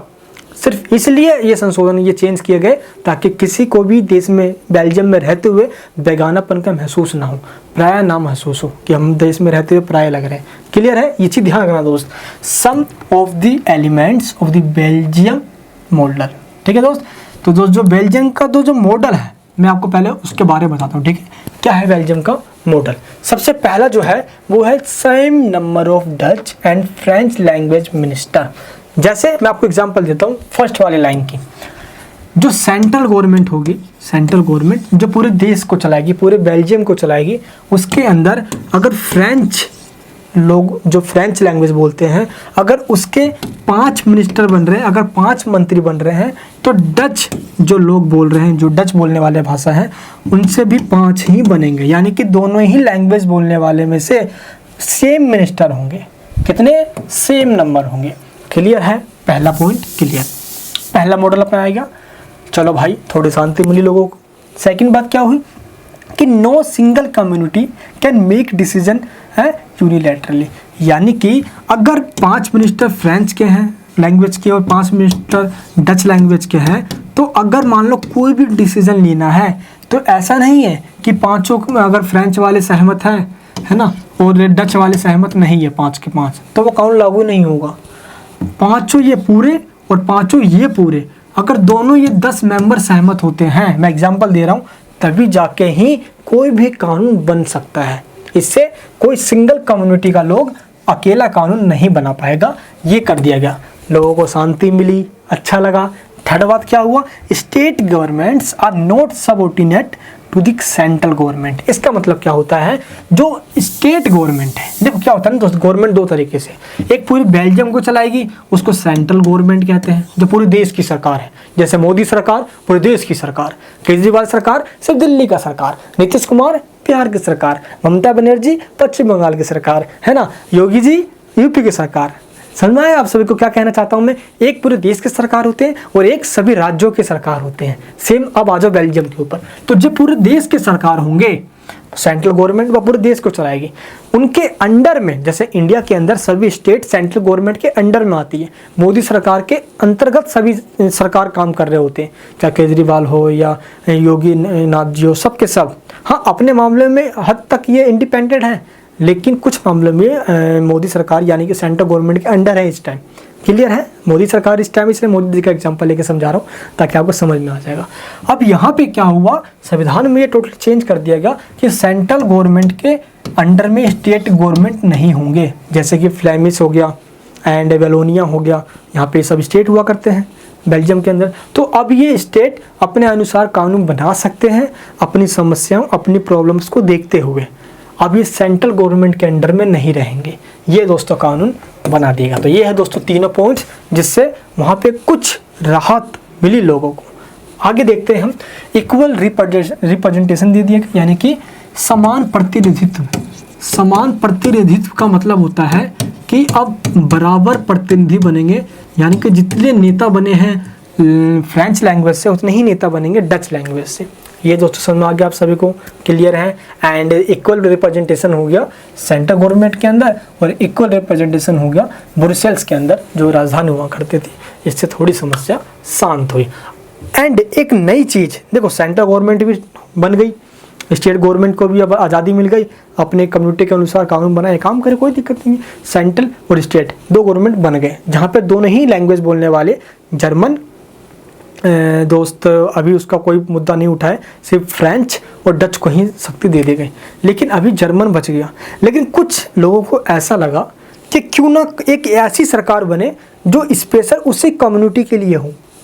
देश की सरकार ने कहा चलो भाई ये भी मांग पूरी कर देते हैं। अब इसको बोल दिया गया कम्युनिटी गवर्नमेंट, सामुदायिक सरकार। क्या बोला गया इसको दोस्त? सामुदायिक सरकार। ये समझना, ये पॉइंट काफ़ी ज़रूरी है। दुनिया में पहला कंट्री दोस्तों हुआ एकमात्र बेल्जियम, जिसने सबसे पहले ये करके दिखा दिया, सामुदायिक सरकार। सामुदायिक सरकार का मतलब ये होता है कि डच बोलने वाला इंसान सिर्फ डच नेता को ही वोट डालेगा, फ्रेंच बोलने वाला इंसान सिर्फ फ्रेंच नेता को ही वोट डालेगा, जर्मन बोलने वाला इंसान सिर्फ जर्मन नेता को ही वोट डालेगा। इससे क्या होगा, जो जर्मन जीत के आएगा वो जर्मन लोगों की कल्चर पे, एजुकेशन पे, शिक्षा पे, उनकी संस्कृति पे काम करेगा। फ्रेंच वाला फ्रेंच लोगों के लिए काम करेगा, डच वाला डच लोगों के लिए काम करेगा। डच वाले को फ्रेंच से कोई मतलब नहीं होगा फिर, जो डच वाला जीत कर आया है। अब जो फ्रेंच से जीत कर आया है वो सिंपल फ्रेंच वाले के लिए काम करेगा। क्यों? क्योंकि इसको जितवाया तो फ्रेंच लोगों ने है ना, तो ये फ्रेंच के लिए काम करेगा, खुद फ्रेंच बोलने वाला बंदा है। अब इसको ही बोला जाता है दोस्तों कम्युनिटी गवर्नमेंट, सामुदायिक सरकार। Elected by people belonging to one language, यानी कि इनको चुनने वाले एक ही लैंग्वेज से बिलोंग करेंगे। डच वाले डच को चुनेंगे, फ्रेंच वाले फ्रेंच को, जर्मन वाले जर्मन को। दोस्त अभी तक जर्मन का बात हुआ नहीं था, तो यहाँ पे जर्मन वाले को फायदा होगा, उनकी सरकार बन गई भाई अब तो। अब ये लेकिन काम करेंगे किसके लिए? अपने कल्चर के लिए, यानी कि डच के कल्चर के लिए डच वाला काम करेगा, फ्रेंच वाला फ्रेंच के कल्चर के, जर्मन वाला जर्मन कल्चर के लिए, ठीक है। एंड एजुकेशनल पे काम करेंगे ये। ब्रुसेल्स के अंदर भी दोस्तों यही हुआ। अगर देखा जाए तो जब यूरोपियन यूनियन बनाया गया, पूरे यूरोपियन कंट्री के दोस्त एक संसद है और एक उसका हेड क्वार्टर है दोस्त, उसको बेल्जियम की कैपिटल ब्रुसेल्स में बनाया गया। इससे क्या हुआ, ब्रुसेल्स वालों को ये लगा कि नहीं, अब ब्रुसेल्स की भी यानी बेल्जियम की इंपॉर्टेंस बढ़ गई है पूरे दुनिया के अंदर। अब दोस्तों सामुदायिक सरकार बना के पहले ही पूरे दुनिया को चौंका दिया। भला ये यहाँ की भाई नीति है कि भाई अब इंडिया में मान लो अगर ऐसा हो जाए यार, मतलब कल्पना करके देखो कि मुस्लिम से 5 मिनिस्टर बनेंगे, हिंदू से 5, सिख से 5, बुद्ध से 5, तो ये मतलब अजीब सा है, नहीं लग रहा आपको देख के ये? खैर दोस्त, ये सुनने में तो अजीब सा लग रहा है, लेकिन इसने बेल्जियम की समस्याओं को ख़त्म कर दिया। उसके बाद अभी तक ऐसी कोई प्रॉब्लम वहाँ पे देखने को नहीं मिली है, कोई दंगा फसाद नहीं हुआ। और अगर ये नहीं करते ना भाई, तो बेल्जियम तो हमारे हरियाणा से भी छोटा है, और ना जाने दोस्त उसके 2-3 टुकड़े और हो जाते, फिर इतना सा बचता हो। सोच लो यार, एक आपका जो इलाका होता है ना, एक कॉलोनी इलाका होता है, उतना सा ये कंट्री बन जाता, फिर टुकड़े टुकड़े इसके बढ़ जाते। खैर ये ऐसा हुआ नहीं, और समय रहते ही पहचान लिएगा। दोस्त इससे सीख क्या मिली हमें? सीख ये मिलती है कि जो मेजोरिटी है वो देश पे हावी ना हो जाए। प्लस ये देखना कि डेमोक्रेसी का बेसिक प्रिंसिपल ही होता है कि सत्ता का बंटवारा, है पावर शेयरिंग होना जरूरी है डेमोक्रेसी के अंदर, ताकि कोई किसी पे कब्जा ना कर पाए, और कोई अगर ऐसे करने की कोशिश भी करे तो भाई यहाँ पे सब इंडिपेंडेंट होते हैं, वो उसको रोक ले। जैसे कि सरकार अगर होती है अगर तानाशाही, तो जुडिशरी अगर इंडिपेंडेंट है, न्यायपालिका सर्वोच्च न्यायालय सुप्रीम कोर्ट अगर आपकी इंडिपेंडेंट है, सरकार के कब्जे में वो नहीं होनी चाहिए, तब जाके दोस्त वो सरकार पे भी अंकुश लगा देगी, रोक लगा देगी। क्या कर रहा हो भाई, संविधान के अकॉर्डिंग काम करो, डंडा पड़ेगा वरना, है ना। तो जुडिशरी, पार्लियामेंट्री और एग्जीक्यूटिव, ये तीनों ही इंडिपेंडेंट होने चाहिए, और डेमोक्रेसी का उसकी बेसिक प्रिंसिपल है पावर शेयरिंग। मॉन्टेस्क्यू ने जो सबसे पहले थ्योरी दिया था, मॉन्टेस्क्यू, जो सबसे पहले अमेरिका में अपनाया गया था जब अमेरिका आज़ाद हुआ था। ठीक है, चलिए दोस्त, ये आपका समझ में आ गया। अब हम बात करते हैं सत्ता की साझेदारी क्यों जरूरी है। By power sharing is desirable, क्यों ये इंपॉर्टेंट है इतना कि सत्ता की साझेदारी यानी कि पावर शेयरिंग होना ही चाहिए। अब तो भाई समझ में आ ही चुका है कि क्यों जरूरी है, नहीं होगा तो देश टुकड़ा हो जाएगा, देश बढ़ जाएगा, देश में दंगा फसाद होगा, देश की एकता यूनिटी टूट जाएगी, अखंडता है खत्म हो जाएगा, देश ना जाने दोस्तों कितने टुकड़े में बढ़ जाएगा, सिविल वॉर हो जाएगा देश के अंदर, गहरा युद्ध हो जाएगा। मैंने 4-5 पॉइंट बोल दिए हैं, नोट कर लेना, बहुत जरूरी है। चलिए दोस्त, अब हम बात करते हैं एक एक करके कि पावर शेयरिंग क्यों जरूरी है। सबसे पहला पॉइंट याद रखना दोस्त, सबसे पहला पॉइंट बोलने जा रहा हूँ मैं। पहला पॉइंट है reduce the possibility of conflict. ये संघर्ष के साधनों को कम कर देता है, संघर्ष के साधनों को कम कर देता है ना, कम करता है, यानी कि संघर्ष कम से कम होगा अब, है ना। यानी कि इस मुद्दे पर तो संघर्ष नहीं होगा कि एक लैंग्वेज को ज़्यादा प्रायोरिटी दी जा रही है, एक लैंग्वेज को कम दी जा रही है, इस मुद्दे पर तो नहीं होगा। हाँ, गरीबी में हमारी दोस्त महामारी को लेकर, महंगाई को लेकर हो सकता है, वो अलग मुद्दा है। हमारे देश में होता है दोस्तों, बेरोजगार को लेकर होता है, कभी कभार मुद्दे उठ जाते हैं, लेकिन ऐसा तो नहीं कि लैंग्वेज को लेकर उठा हो कभी, है ना। हाँ दोस्त, हमारे टाइम भी हुआ था, 1950 की बात है दोस्त, जब तमिलों ने संघर्ष स्टार्ट कर दिया था, इधर उत्तर भाषी दक्षिण भाषी में लड़ाई होनी स्टार्ट हो गई थी, झगड़े फसाद तगड़े हो गया था वहाँ पे। वो एक अलग कहानी दोस्त, वो भी पढ़ाएंगे आपको जब आप 12th क्लास में आ जाओगे और आर्ट्स ले लोगे, तो तब आपका ये भाई आपको पढ़ाने का मौका मिलेगा हमें, फिर हम आपको पढ़ाएंगे। ठीक है, चलिए पहले तो अभी आप यही समझो कि पावर शेयरिंग अगर होगा तो संघर्ष नहीं होगा, जो अभी हमने श्रीलंका और बेल्जियम में देखा। चलिए दोस्तों, नेक्स्ट, मेजोरिटी कम्युनिटी को अगर हम सिर्फ बढ़ावा देंगे, प्रमोट करेंगे, मेजोरिटी कम्युनिटी सब कुछ करेगी तो और दिक्कत है। इसलिए दोस्त, जो मेजोरिटी कम्युनिटी है उनके बीच में इस तरीके का सद्भावना, इस तरीके का प्रेम भाव हो, ताकि किसी को ये ना लगे कि वो देश में रहते हुए बेगानापन है उनके अंदर, वो देश का पराया महसूस ना करे, बड़ा दिक्कत हो जाएगा इससे। नेक्स्ट क्या है दोस्तों, power sharing is the very spirit of democracy. मैंने आपको बताया है कि पावर शेयरिंग डेमोक्रेसी, लोकतंत्र के लिए कितना ज़रूरी है, क्योंकि लोकतंत्र में अगर पावर डिस्ट्रीब्यूशन नहीं है तो एक ही लोग के हाथ में, एक ही कम्युनिटी के हाथ में सारी पावर आ जाएगी। अब वो देश में मनचाहा काम करेगा, मनमर्जी काम करेगा, तानाशाही करेगा, है तो दंगा फसाद फिर से होने लग जाएगा यार। एक से डेमोक्रेसी का मतलब ही होता है election plus distribution of power, शक्तियों का बंटवारा। एंड दोस्त, यहाँ पे कुछ पॉइंट है, प्रूडेंशियल एंड मोरल। इसका मतलब बता देता हूँ आपको मैं। प्रूडेंशियल का मतलब होता है पावर शेयरिंग इस तरीके से करना ताकि उसका ज़्यादा से ज़्यादा बेनिफिट मिले।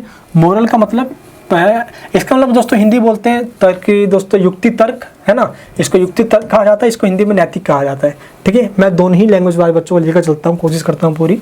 एंड मोरल का मतलब होता है एक्ट ऑफ पावर शेयरिंग, इस तरीके से पावर शेयरिंग करना ताकि उसका इंपॉर्टेंस लोगों को लगे। इसमें इंपॉर्टेंस की बात की जाती है, महत्व की बात की जाती है, महत्व की बात की जाती है, और इसमें बेनिफिट की बात की जाती है।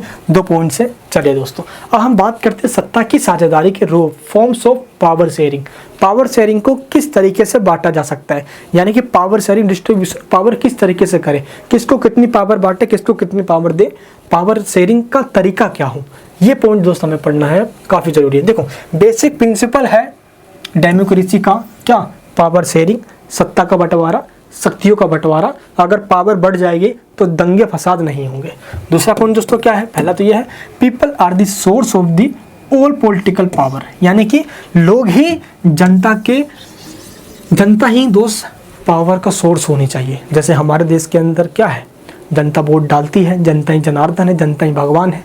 नेता आते हैं प्यारे भाषा में बोल के, ऐसे ऐसे भाषा में बोल के काट चले जाते हैं और पावर ले लेते हैं। भाई 5 साल बाद फिर से वहीं आते, लेकिन 5 साल तक तो वो मौज कर रहे होते हैं, मतलब पूछने तक नहीं आते। देश के अंदर जो हालात कुछ ऐसी है कि दोस्त पैसों के दम पे, मसल्स के दम पे, दारू के दम पे, कंबल के दम पे फुल जीत भी जाते हैं। एक अलग मुद्दा हो गया, लेकिन ये आपको पता होना चाहिए कि पॉलिटिकल पार्टीज या पॉलिटिकल पावर या दोस्तों पावर का जो मेन सोर्स है, जरिया है, वो जनता होनी चाहिए, जनता वोट देनी चाहिए।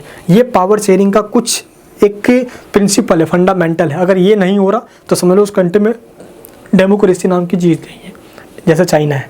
ठीक है, चलिए वहाँ पे दोस्त कोई वोटिंग सिस्टम नहीं है।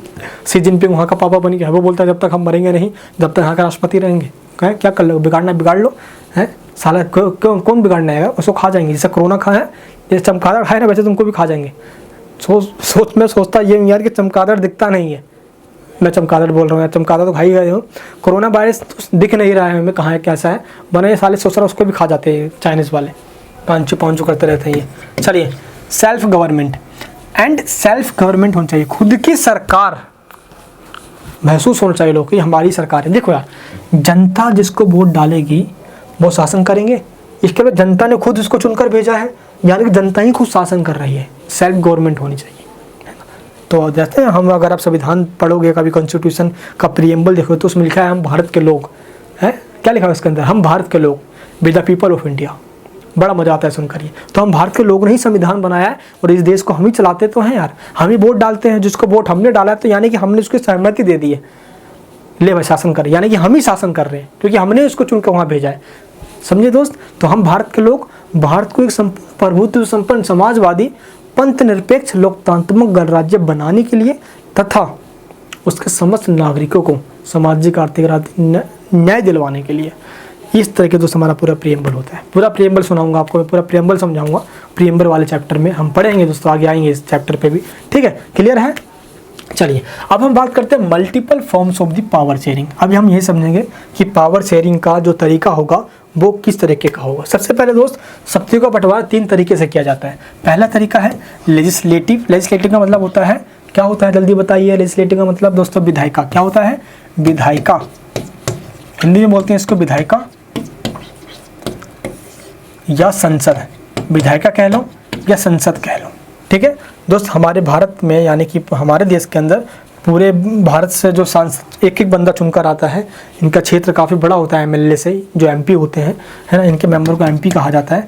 इनका क्षेत्र एमएलए से काफ़ी बड़ा होता है। ठीक है, तो हमारे देश में दोस्त टोटल 545 एमपी हैं। ठीक है, पूरे देश से जो चुनकर आते हैं। एंड श्रीलंका में अलग अलग है, तो हर देश के अंदर अपनी अलग अलग एमपी वगैरह होते हैं। तो उस देश के अंदर लेजिस्लेटिव होनी चाहिए विधायिका, जिसको हम संसद कहते हैं। संसद होनी चाहिए जो देश के लिए कानून बनाती है। दूसरे दोस्त एग्जीक्यूटिव, जिसको हम कार्यपालिका कहते हैं। क्या कहते हैं? कार्यपालिका।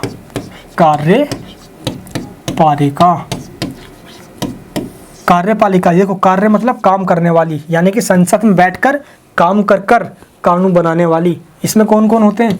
इसमें दोस्तों प्रधानमंत्री आते हैं, यानी दोस्तों मैं ऐसे लिख देता हूँ, पीएम आते हैं। पीएम के सारे मिनिस्टर्स आते हैं, देश के सारे जो मंत्री वगैरह होते हैं सब इसी के अंदर आते हैं। और जो राष्ट्रपति होता है, जो देश का प्रेसिडेंट होता है, वो भी इसी में आता है, कार्यपालिका में। ये समझ आ गया आपको? देश के लिए संसद बैठ के कानून बनाता है, संसद के साथ कानून बनाता है। तो ये दोनों मिलकर दोस्त क्या करते हैं? लॉ बनाते हैं, देश के लिए कानून बनाते हैं। अब ये है जुडिशरी, न्यायपालिका।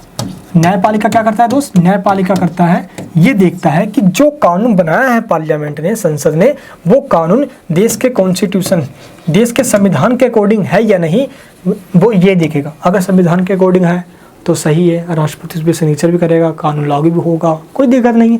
अगर संविधान के अकॉर्डिंग नहीं है तो जुडिशरी क्या करेगी? न्यायपालिका है, उसको खत्म कर देगी।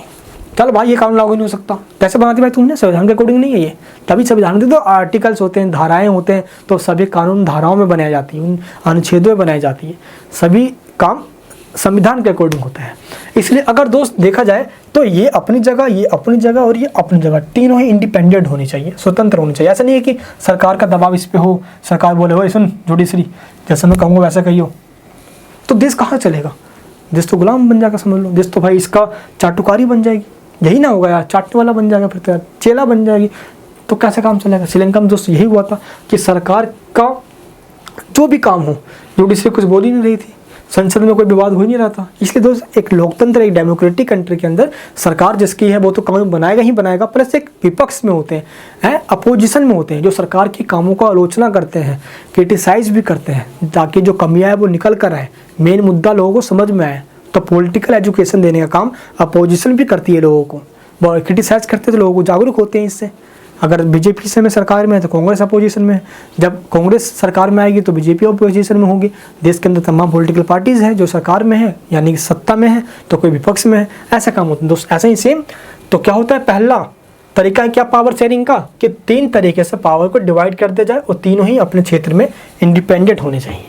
दूसरा क्या है दोस्त, पावर को इस तरीके से बांटो, पहला पावर होगा सेंट्रल गवर्नमेंट के पास जो पूरे कंट्री को संभालेगी, दूसरा पावर होगा स्टेट गवर्नमेंट के पास जो देश के अंदर जो छोटे छोटे स्टेट्स हैं उनको देखेगी। जैसे कि भारत में तो देखा जाए तो दिल्ली है, महाराष्ट्र है, यूपी है, बिहार है, बंगाल है, छत्तीसगढ़, उड़ीसा है, सभी स्टेट के अंदर अपनी अपनी सरकार है, प्लस पूरे देश को चलाने वाली एक सरकार है। एग्जाम्पल दूँ मोदी सरकार, एग्जाम्पल दूँ स्टेट के अंदर केजरीवाल, योगी जी, ममता बनर्जी, नीतीश कुमार, सब एक सरकार है ना यार, वैसी सब सरकार है। तो वैसे ही सेकंड पॉइंट क्या कह रहा है कि फेडरल गवर्नमेंट, फेडरल मतलब होता है दोस्तों सेंट्रल गवर्नमेंट, है ना, सेंट्रल मतलब जो सेंट्रल केंद्रीय सरकार है, केंद्रीय सरकार कानून चला बनाएगी पूरे देश के लिए एंड स्टेट गवर्नमेंट बनाएगी स्टेट के अपने अपने स्टेट को देखेगी वही।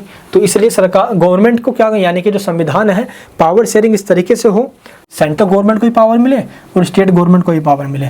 नेक्स्ट दोस्त देखा जाए जैसे जिस तरीके से हमने देखा लोकल गवर्नमेंट, इंडिया के अंदर दोस्त ये कंसेप्ट अपनाया गया कि भारत में सेंट्रल गवर्नमेंट भी है, स्टेट गवर्नमेंट भी है, लेकिन भारत में दोस्त ज़्यादातर लोग गांव में रहते हैं, इसलिए गांव को लोगों को अपने ही गांव की समस्याओं के बारे में ज़्यादा पता होता है।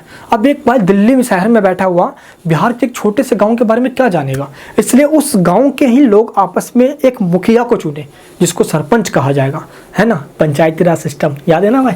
इसलिए भारत जैसे दोस्त देश के अंदर सेंट्रल गवर्नमेंट भी है, स्टेट सेंटर के बाद स्टेट है, प्लस लोकल गवर्नमेंट, पंचायती राज व्यवस्था, पंचायत भी है। पंचायत दोस्तों कहते हैं गांव वगैरह के अंदर, और म्यूनसिपैलिटी कहते हैं, नगर पालिका कहते हैं, नगर निगम स्कूल में जाते हैं हम, नगर निगम में पढ़ते हैं, नगर पालिका कहते हैं शहरों के अंदर, ठीक है, काम वही है जो पंचायत करते हैं बट नाम अलग है। शहरों में नगर पालिका म्यूनसिपैलिटी एंड गाँवों के अंदर पंचायत या सरपंच कहा जाता है, ठीक है दोस्त। हाँ, नेक्स्ट गवर्नमेंट बनाया जा सकता है अगर चाहे तो, वो कौन सा, कम्युनिटी गवर्नमेंट, जो कि पूरी दुनिया के अंदर एग्जाम्पल दिया बेल्जियम ने।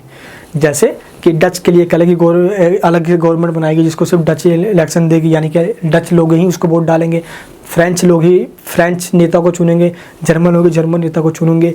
तो एक अलग तरीके से ये गवर्नमेंट बनेगा जो अपनी कम्युनिटी के लोगों को देखेगी, है ना, फिर डेवलपमेंट अपनी कम्युनिटी के लोगों को कर पाएंगे वो।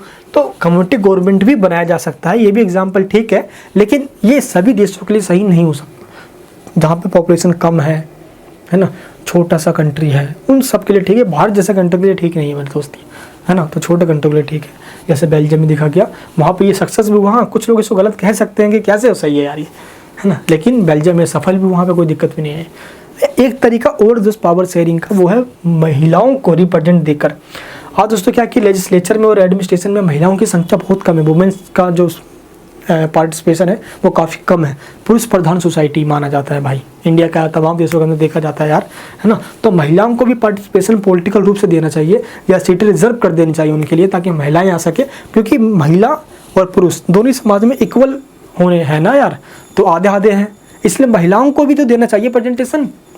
अगर रिप्रेजेंटेशन अगर महिलाओं का है तो वो महिलाओं को अच्छे से समझ पाएंगी, महिलाओं के लिए अच्छे से कानून बना पाएगी, जो भी प्रॉब्लम्स है उनको अच्छे से उठा पाएगी। ये दोस्तों मुद्दे यहाँ पे काफ़ी ज़्यादा ज़रूरी हो जाता है। और आगे चल के देखा जाए तो महिलाओं को पॉलिटिकल पार्टिसिपेशन के लिए काफ़ी सारे आंदोलन भी चल रहे हैं, मूवमेंट्स भी चल रहे हैं, ताकि दुनिया में महिलाओं को भी अधिकार मिले, जो संसद और राजनीति के अंदर जो अभी तक सीटें रिजर्व नहीं करी है। दोस्त इंडिया के अंदर भी देखा जाए तो लोकसभा में सीटें रिजर्व नहीं है महिलाओं के लिए, इसके लिए काफ़ी दोस्त मांग उठाई जाती है कि महिलाओं को सीट रिजर्व करनी चाहिए। अगर दोस्त देश की सरकार इतनी ही निष्ठावादी है, नैतिकता पे बात करती है, सब सही है, तो प्लीज़ महिलाओं को सीटें रिजर्व किया जाए ताकि महिलाएं भी और आगे आ सकें राजनीति के अंदर, है ना। चलिए दोस्तों, एंड लोगों को ये फ्रीडम होना चाहिए, लोगों को ये आज़ादी होना चाहिए कि वो अपने कंटेंडर्स जो है, यानी कि दोस्त जो इलेक्शन में जो खड़े हुए पड़े हैं, वो अपनी मर्जी से उनको इलेक्शन में वोट दे पाए। ऐसा नहीं है कि वो किसी मर्जी से वोट दे, नहीं, उसकी मर्जी होनी चाहिए, वो अपनी मर्जी से वोट दे पाए। इस तरह के दोस्त वो एक कंट्री इंडिपेंडेंट होगा और कंपटीशन के द्वारा, किससे, प्रतिस्पर्धा जैसे कि आज क्या करती है बीजेपी, कांग्रेस, आम आदमी पार्टी, दोस्त जितने सारे पॉलिटिकल पार्टी हैं, है ना, लालटेन, साइकिल का हाथी, बहुत सारे तो पार्टी भारत के अंदर है, घड़ी छाप, हसुआ छाप, बहुत सारे पार्टी है। तो सब पार्टी मिलकर आपस में कंपटीशन करते हैं। वैसे ही सिर्फ श्रीलंका के अंदर भी है, सब कंपटीशन करते हैं। तो ये कंपटीशन के द्वारा पॉलिटिकल पार्टीज अपने आप को बेहतर दिखाए और जनता को जो लगे जो बेहतर वो उसको वोट डाले। इस तरीके से भाई अच्छे तरीके से डेमोक्रेसी के अंदर सरकार बन पाती है, क्योंकि पॉलिटिकल पार्टीज कंपटीशन करके ही जनता को भी एजुकेट कर पाती हैं। समझे दोस्त। और आगे चल के देखा जाए तो इस तरीके से सरकार बनती है डेमोक्रेसी के अंदर। तो पॉलिटिकल पार्टी बहुत बड़ा एक पार्टिसिपेशन होता है। पॉलिटिकल पार्टी लोकतंत्र के अंदर ना हो तो लोकतंत्र दोस्त होगा ही नहीं। सोच रहे हो तो लोग वोट किसको डालेंगे? पॉलिटिकल पार्टी ही तो दोस्त लोगों की दिशा दिखाती है और उनकी दशा ठीक करने के लिए सरकार में आती है और कॉन्स्टिट्यूशन के द्वारा है, कॉन्स्टिट्यूशन को मानते हुए प्रतिस्पर्धा करते हुए सरकार बनाते हैं और देश चलाती है। दोस्त इस तरीके से आज की हमने क्लास में देखा कि श्रीलंका और बेल्जियम के अंदर क्या क्या समस्याएं हैं, जो समस्याएं पावर शेयरिंग के द्वारा ठीक हो सकती हैं। और इसलिए दोस्त डेमोक्रेसी के अंदर पावर शेयरिंग काफ़ी ज़रूरी माना जाता है। दोस्त इस तरीके से ये हमारा चैप्टर ख़त्म हो जाता है। इस चैप्टर के नोट्स की लिंक नीचे डिस्क्रिप्शन में है। मैंने कुछ MCQ बनाए हैं, उस MCQ को आप सोल्व करना, उसका आंसर देना और आंसर देने के बाद दोस्त आपको एक सर्टिफिकेट मिलेगा, आप उसको डाउनलोड भी कर लेना। दोस्त चलिए इस तरीके से ये चैप्टर हमारा आज ख़त्म होता है। आपको ये वीडियो कैसी लगी मुझे कमेंट बॉक्स में ज़रूर बताना है। तो इससे पहले ही मैंने क्लास 10th हिस्ट्री के फर्स्ट चैप्टर को समझा रखा है, उसको ज़रूर देखना।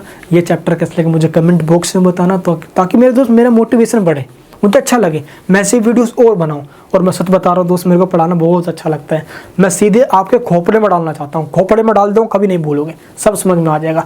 चुटकी में यूँ बताओगे, हैं क्या बताओगे कि बेल्जियम के अंदर 59% लोग डच हुआ करते थे, 40% लोग फ्रेंच हुआ करते थे, एंड श्रीलंका के अंदर 74% सिंगली हुआ करते थे, हैं 18% तमिल हुआ करते थे। फुल आंकड़े यूँ बोलोगे, यूँ जवान पे रटवा दूंगा नहीं, समझा दूंगा, फोड़ के आओगे एग्जाम के अंदर, टॉप पे खड़ा अकेला कोई नहीं, साथ में पेन मेरे हाथ में, क्यों काली रात में है, समझाया, जलने वाले जलते रहे साले लेकिन रहते औकात में। फिर यूँ बोलोगे भाई आप भी। चलिए दोस्तों ये चैप्टर हमारा आज यहीं पे ख़त्म होता है। मेरे मोटिवेशन को बढ़ाने के लिए इस वीडियो को प्लीज़ लाइक करके सब जगह शेयर करना, आगे की तरफ फैला दो। जितना ज़्यादा दोस्त आप इस वीडियो को शेयर करोगे, लाइक करोगे, मेरी मोटिवेशन बढ़ेगी। और सबसे बड़ी मोटिवेशन दोस्त सब्सक्राइब करने से बढ़ती है। मेरे मेंबर बन जाना, चैनल का दिल लाल कलर का होता है ना भाई, तो लाल बटन दबाओ जल्दी से, हमारे दिल का मेंबर बन जाओगे आप। चैनल को सब्सक्राइब कर लो, कम्युनिटी बड़ी होगी, बड़ा मजा आएगा पढ़ाने में। इस वीडियोस को आग की तरफ फैला दो, बता दो दोस्तों SST को पढ़ाने के लिए मरीज भरमा आ गया, पागल हो चुका है, आपको इस तरह का सब पढ़ाएगा कि सीधे खोपड़ी में डाल देगा। मिलूंगा नेक्स्ट वीडियो के अंदर, अपना प्यार बनाए रखना। एक बात दोस्तों बताना चाहता हूँ कि ऐसे वीडियोस बनाने के पीछे बहुत मेहनत लगती है। स्लाइड्स बनाना, उस टॉपिक को रिप्रेजेंट करना इस तरीके से ताकि आपको समझ में आए। मुझे आशा है दोस्त यह वीडियो आप सब जगह शेयर करोगे, लाइक करना तो बिल्कुल ना भूलना यार, सच बता रहा हूँ। चलिए दोस्त एंड में यही कहूँगा कि अब तो मैंने ये बहुत दिनों से ये ठाना है कि भारत को फिर से एक विश्व गुरु बनाना है। मैं मिलूंगा नेक्स्ट वीडियो के अंदर, अपना प्यार बनाए रखना, नहीं हो तो सब्सक्राइब करना। इस वीडियो को लाइक करने के लिए, इस वीडियो को एंड तक देखने के लिए, MCQ क्वेश्चंस को सॉल्व करने के लिए, मेरी प्रीवियस सभी वीडियोस को देखने के लिए दिल की गहराइयों से आपका बहुत बहुत धन्यवाद। मैं मिलूंगा नेक्स्ट वीडियो के अंदर। जय हिंद, जय भारत।